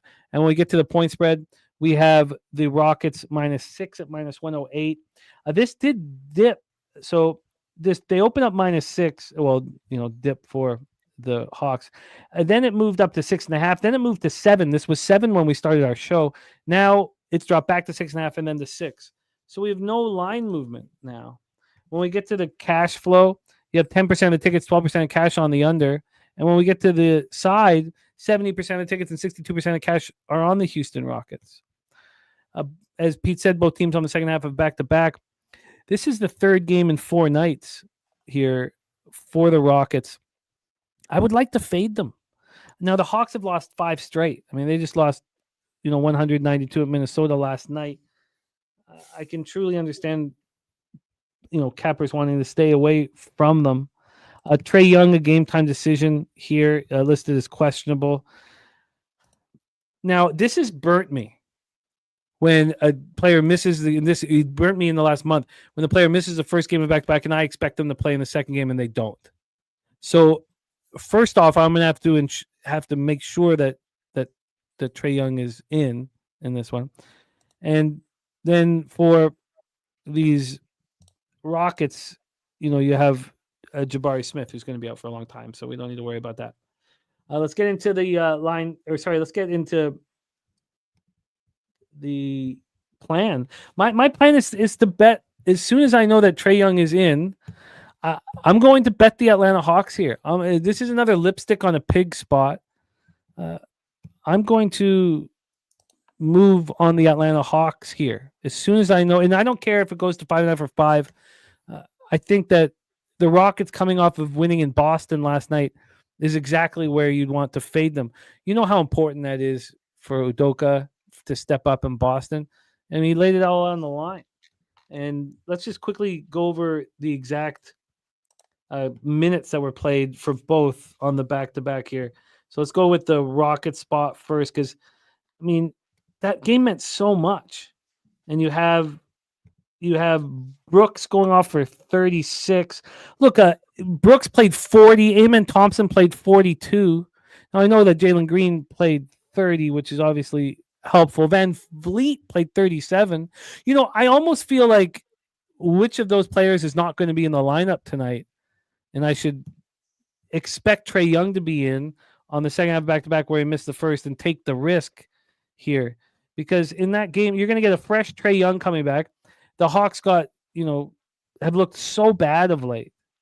I mean, they just looked atrocious. I mean, go back to that loss against the Raptors. Imagine losing to the Raptors in back-to-back basketball games. They look horrible. And then last night, it's 192 at Minnesota. I mean, there's no shame in that, when you don't have Trae in. And when we go into the minutes that were played, you're going to have a fresh Trae Young. You have nobody. I mean, look at this. Keaton Wallace played 35 minutes. Krejci played 34 minutes. I mean, I think the Hawks are the play. I think it's a lipstick on the pig spot. Pete, your thoughts? Yeah, I mean, that's where the market's moved recently. I'm going to pass on this one, although I'd probably be leaning Philly more based on what I've heard. I like both of those spots. I like both Philly and Atlanta. BJ saying Johnson out. I'm good. I get it. Larry Carfuzz Sears looking at the under in this one. Thank you for rocking with us, Larry. So that looks like I'm going to be rolling on these two spots here. Kelly McKinnon says heavy usage on that lipstick today. Yes, heavy usage. Let's set up the next spot on the board, Pete, and it is BJ's best bet. Warriors -10 for 5 units. Take it away. All right. Well, Utah on a back-to-back, blown out by Milwaukee yesterday, but they had a run recently where they were losing straight up every game but covering ATS. And Golden State, lost at home to Lakers last game. Steph Curry hasn't been playing well. So just looking at that, I was thinking maybe Utah first half, something like that. I don't know. It's a very interesting psychological situation.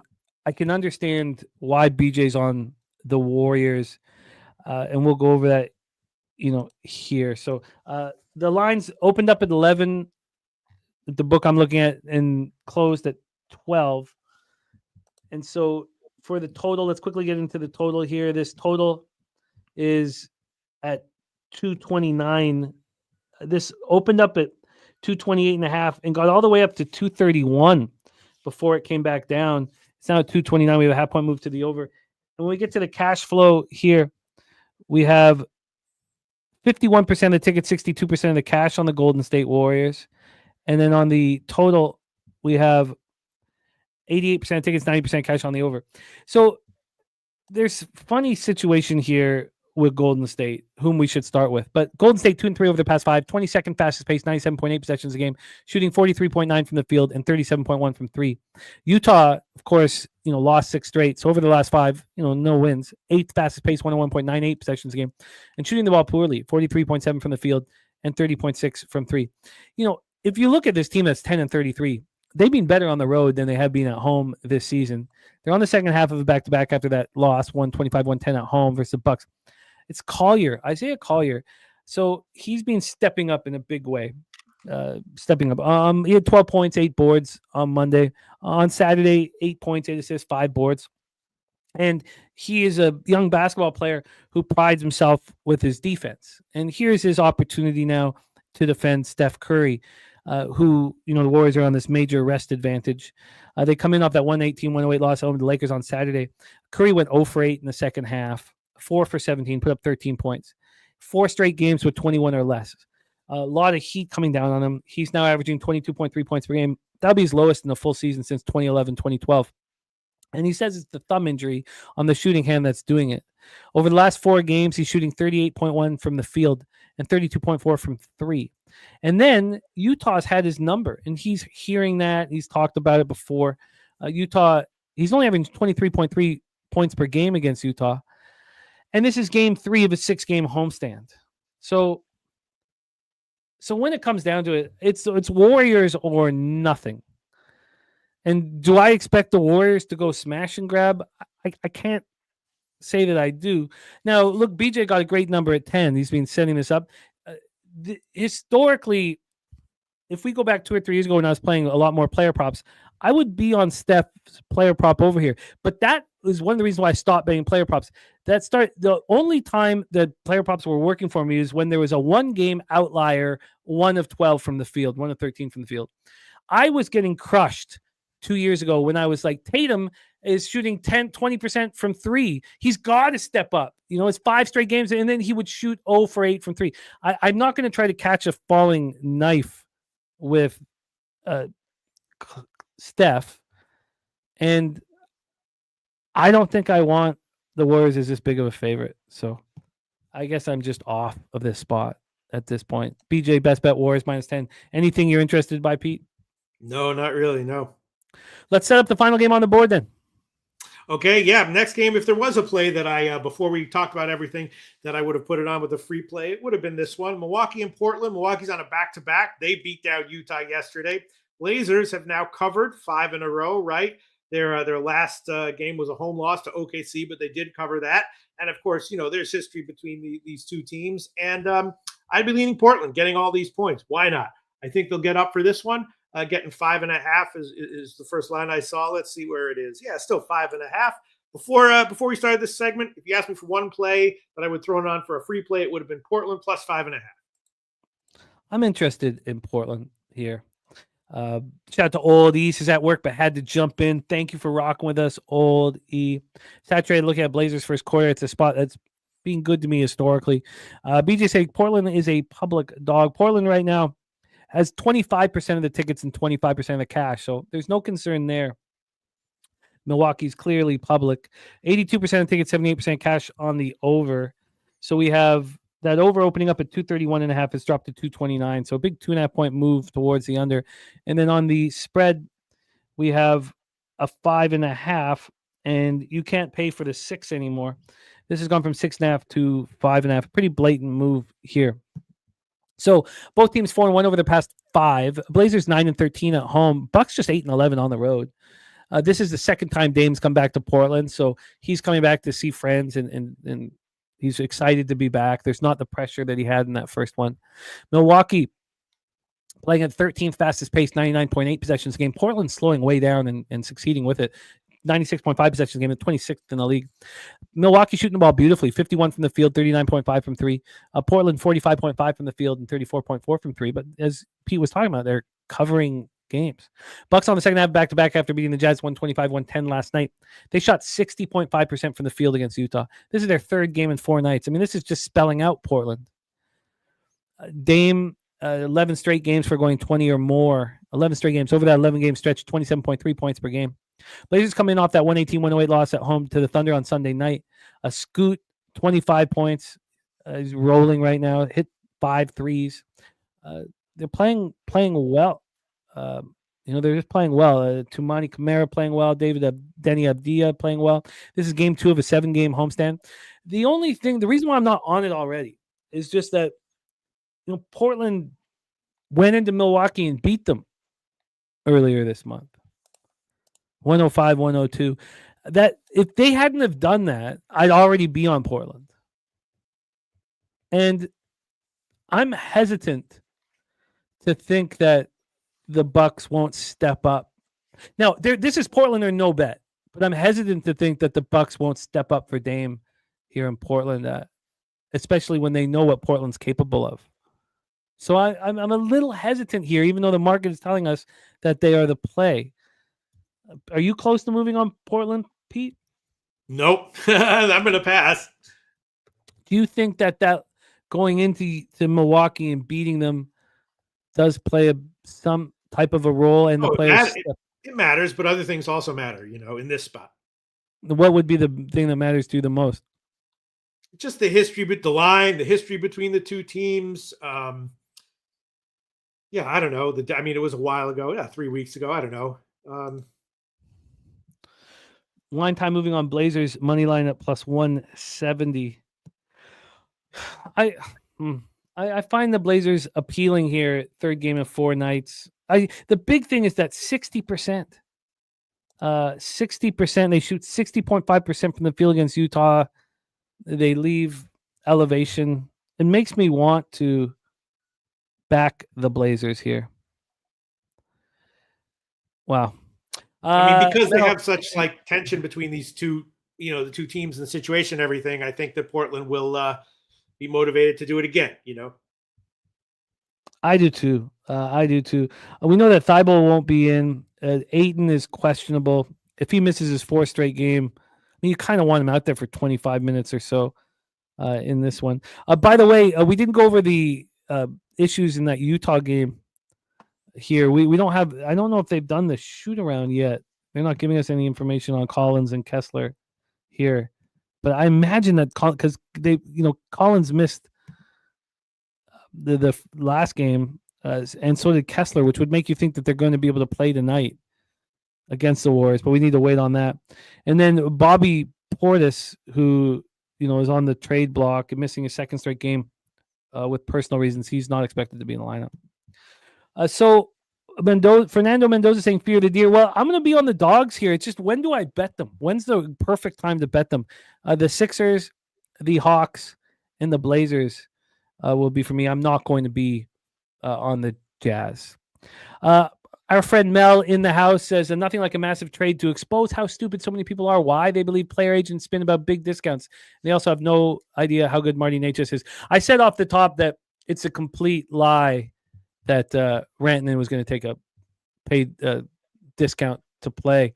It's a lie, and he's spinning it to make the Avalanche look bad. And I hear what you're saying. I can understand the difficulty of it. Pete, we have to review all action here on our show, and we also get to hear from young Jose Bouquet back from Las Vegas, the city of sin. So let's welcome him back here on our show. Please welcome Jose Bouquet. Let's see if his voice is lower from a trip to Vegas. How are you, Jose? I'm all right. I'm fucking exhausted, if I'm being honest, but it's nice to be back.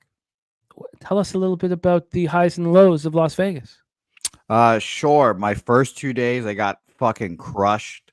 That was horrible. All the sports bet went terribly wrong, especially on the basketball. That was horrible. So no more basketball for me for a little bit. But obviously, I took Georgetown today, like you said, Jimmy. So that was classic. But Sunday night, I guess it was a day we spent the whole day at Circa. I cashed big on the Chiefs. I ended up playing blackjack at 4 a.m, and I fucking hate playing table games. I ended up making money off of that. Nice. I doubled my money playing blackjack. I couldn't believe it. I felt like fucking Pete Loshak out there making money. I saw the Hall of Fame pack for Billy Walters as well. I was like, I know that guy. And I sent a picture to Pete, and I obviously didn't get a response from that because he was too busy pissing on his phone. So that was fun. But I saw something, Jimmy, that I have never seen in Vegas in my life. It was one of the most amazing runs of gambling I've ever seen. It was ridiculous. I watched this guy. We just told you how I played blackjack. At the end of it, my table, my buddies and I, we all got killed there at the end. And it was that time. It was 4 a.m. It's like, all right, let's smoke a joint. Let's get out of here. Go back to the hotel, blah, blah, blah. Figure this shit out. But one man with some grit and determination said, no, I'll stay and play a little bit more. So we smoke, we come back. That guy's playing still. And it was amazing. He legitimately won 15 straight hands of blackjack. Just dealer busting again and again. Doubles, splits, playing 2 hands at once. Just incredible, just an incredible run. All of my friends and I were hooting and hollering at fucking 5 a.m. in Circa when there was not a soul in there. And he just went on a huge run and got all his money back and then some with 15 consecutive hands. And it was absurd. It was insane. So shout out to Vegas. It was a lot of fun. And shout out to the Kansas City Chiefs, which got me back there. Yeah, the Chiefs took care of business. I did not help with the Cavs in the second time Those against are the mentally Rockets. weak fuckers, man. Good lord, fuck them. I did not help. I did not help though. So it was a great trip. Yeah, it was a good time. Can't complain. I'm exhausted though, and yes, Boone is you're right. 15 hands in a row is improbable. But yeah, he just continues to just go, go, go, and it was crazy. And it was legitimately like 15, 16 hands in a row. Shout to Connor Mack. We did play golf together. It was a great time. Hung out a bit as well. Shout to C Mac. But yeah, it was a great time. I have some poker chips still that I brought back, and I'm just going to be filling with forever now. But it was a good time. And Pete, like I said, I saw Billy Walters, and I thought of you. So, well, I saw the plaque, I should say, and I saw you. Yeah, well, go ahead. Oh, it's just great. I'm just happy you had a great trip.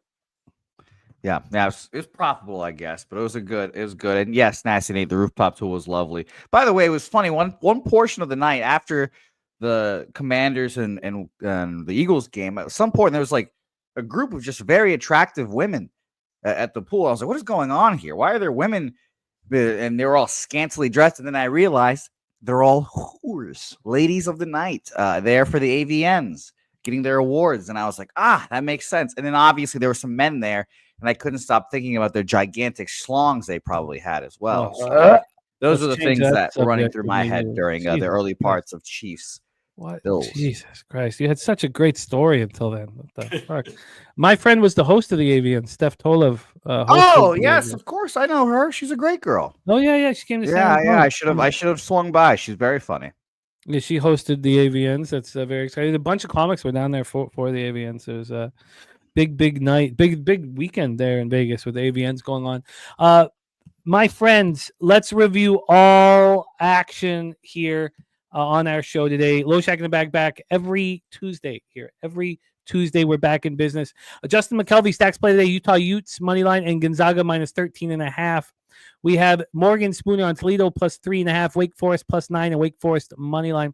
Kong's clips on Louisville minus 7.5. My dude says take the Raptors team total over 26.5 wins. Says it's free money. And Bet the Sky is also on the 76ers money line. Peter Loshak's on the Sabres team total over 2.5 minus 160. I'm on the Sabres money line. Jets Habs, we stayed off. I wish I could get on the Lightning. I'll be interested if I can get in live. But I don't know how I would have to take them on the puck line down 1-0. Because even if they're down 1-0, 14 minutes in the first period, they're still going to be minus 180. So it's a tricky one. Oh, and Nutflush Allen Rockets team total under. I love it. I love it. Oh yeah, did you find that ticket there? Oh, was there for that? No, I lost that. I rebet it. I bet it with my local. It was Michigan. They got shit pumped, so that was great. Oh, they did, yeah. Loshak on the Rangers team total over 2.5 at minus 125. I'm on the Avalanche minus 1 at plus 116. Loshak on the Capitals team total under 3.5 at minus 160. We're both on the Knights. He's on the minus 1. I'm on the money line, and I'm on the Ducks money line. College basketball. You guys know I'm on the 3 dogs in NBA. I haven't been bet yet, and not including the Jazz. Peter's on the first half under 69.5 in Kentucky, Tennessee. I'm on Georgetown plus points. That's the only bet I've made in basketball. Res Spect play today, Tennessee first half minus 5, and Dabby Cab is on Kentucky plus 10.5. We heard from Morgan on Wake Forest. Rice South, Florida, no action. I'm going to be on Seton Hall. Loshak on Seton Hall, first half money line. I'm going to be on Georgia as well. Just got to figure out how to bet that. Loshak's on Ball State, first half minus 2. We've heard from Spoondog on Toledo. Eastern Michigan, Miami, we stayed off. I'm going to be on Buffalo, Kent State, and Northern Illinois. I've just got to figure out Kent State's such a big favorite, so I got to figure out how to do that. I have some interest in Morehead State. Loshak's on the over 139 in Minnesota, Michigan State. We stayed off UCF, Kansas. I'm going to be on the Billikens. We stayed off Dayton, St. Bonaventure. I'm going to be on the Salukis, the Butler Bulldogs. I may be on Fresno State. Oklahoma, Texas A&M, we're off. Loshak's on BYU, going heads up with Cab on Baylor first half. I'm going to be on the Colorado Buffaloes to win their first game in the Big 12. I'm going to be on the North Carolina Tar Heels. I expect to be, because that's a spot that both Wine Time and Troy Torrance are on. Georgia Tech, Notre Dame, we stayed off. I have some interest in Air Force. Cincinnati, Utah Utes, we stayed off, but Utah, of course, is stacks. San Jose, San Diego State, I'm off, and I want the Zags to smash and grab, and that is our show for today. back in business, Pete. I'm happy to hear that you weren't sending messages vicariously through this no speak after we haven't worked together in 5 months. You sure knew how to temper my excitement. Yeah, it's the way things. I can't believe it happened exactly when it did for like 3 or 4 different reasons, actually. So, but that's how shit goes, man. That's how the universe works sometimes. You know what I mean? I do. Well, I'm very thankful to be working with you again. I wouldn't be in the industry if it wasn't for you. So I'm excited to have these Tuesdays. I'm not sure if we're going to keep going through each college basketball game on Tuesdays. I'm going to talk with Pete. We're going to figure out what works best for the show. 29 is right at the edge of probably too many games. So we'll see how this goes. Jose, I'm glad that you had a wonderful time in Las Vegas. Great to have you back in business. And also Morgan saying, don't forget about the look ahead for North Carolina. They have Duke on deck. Important point that I will put right here under that spot because I got to decide now what bets I'm going to make. Jose, we'll let Pete put a bow on this show here. So we'll hear from you, Jose, after. But thank you to all of you guys in the chat supporting Loshak and the bag back in business. Philly Eagle Flyer, Wycombe halftime draw and full game for Philly Eagle Flyer. Spoon bets, Saturated, Rick J, Jermaine, Mel, Robert Franklin, Eldorado Custodian. Happy birthday. Happy birthday to Jason Meyer. He wants a birthday pick, by the way, from Pete. If we could slide that in there. Oh, as he should. As he should want a birthday pick. That is Jason Meyer, a.k.a. the Eldorado Custodian.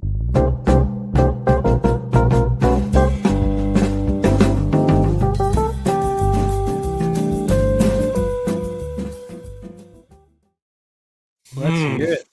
The Eldorado Custodian. That's a hell of a name right there. I think it's got to be.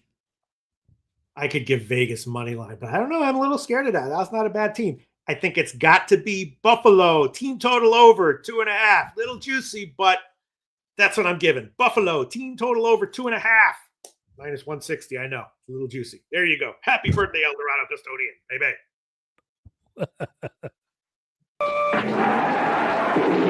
Oh, yeah. Uh-oh. Huh? You know what? Let's make it 1.5 at minus 450 or whatever they're offering there. Good. Let me check. I know there's a site that allows you to do that. Give me one moment here. Excellent. Thank you guys, Zoe Faye, Tori Coker, all you guys. Love rocking with you guys. Respect and love. Thank you for rocking with us. Jose, any last words before Pete takes us into the future? Nope. Shout out to you guys. I've stayed up entirely too long for these last 2 days. And I feel hungover and I barely even drank. So it was good to be back with all you guys in the chat. I'm sorry that my schlong gazing ruined the story for you guys, but I was curious. I was a curious guy. So shout out to you guys and Pete, take us home. Here you go. Jason Meyer. Happy birthday. Edited birthday pick for you. Jason Meyer. Buffalo Sabres. Team total over 1.5 minus 513. Buffalo, team total over 1.5 minus 513. Happy birthday to you, Jason Meyer, the Eldorado Custodian, baby. Bang.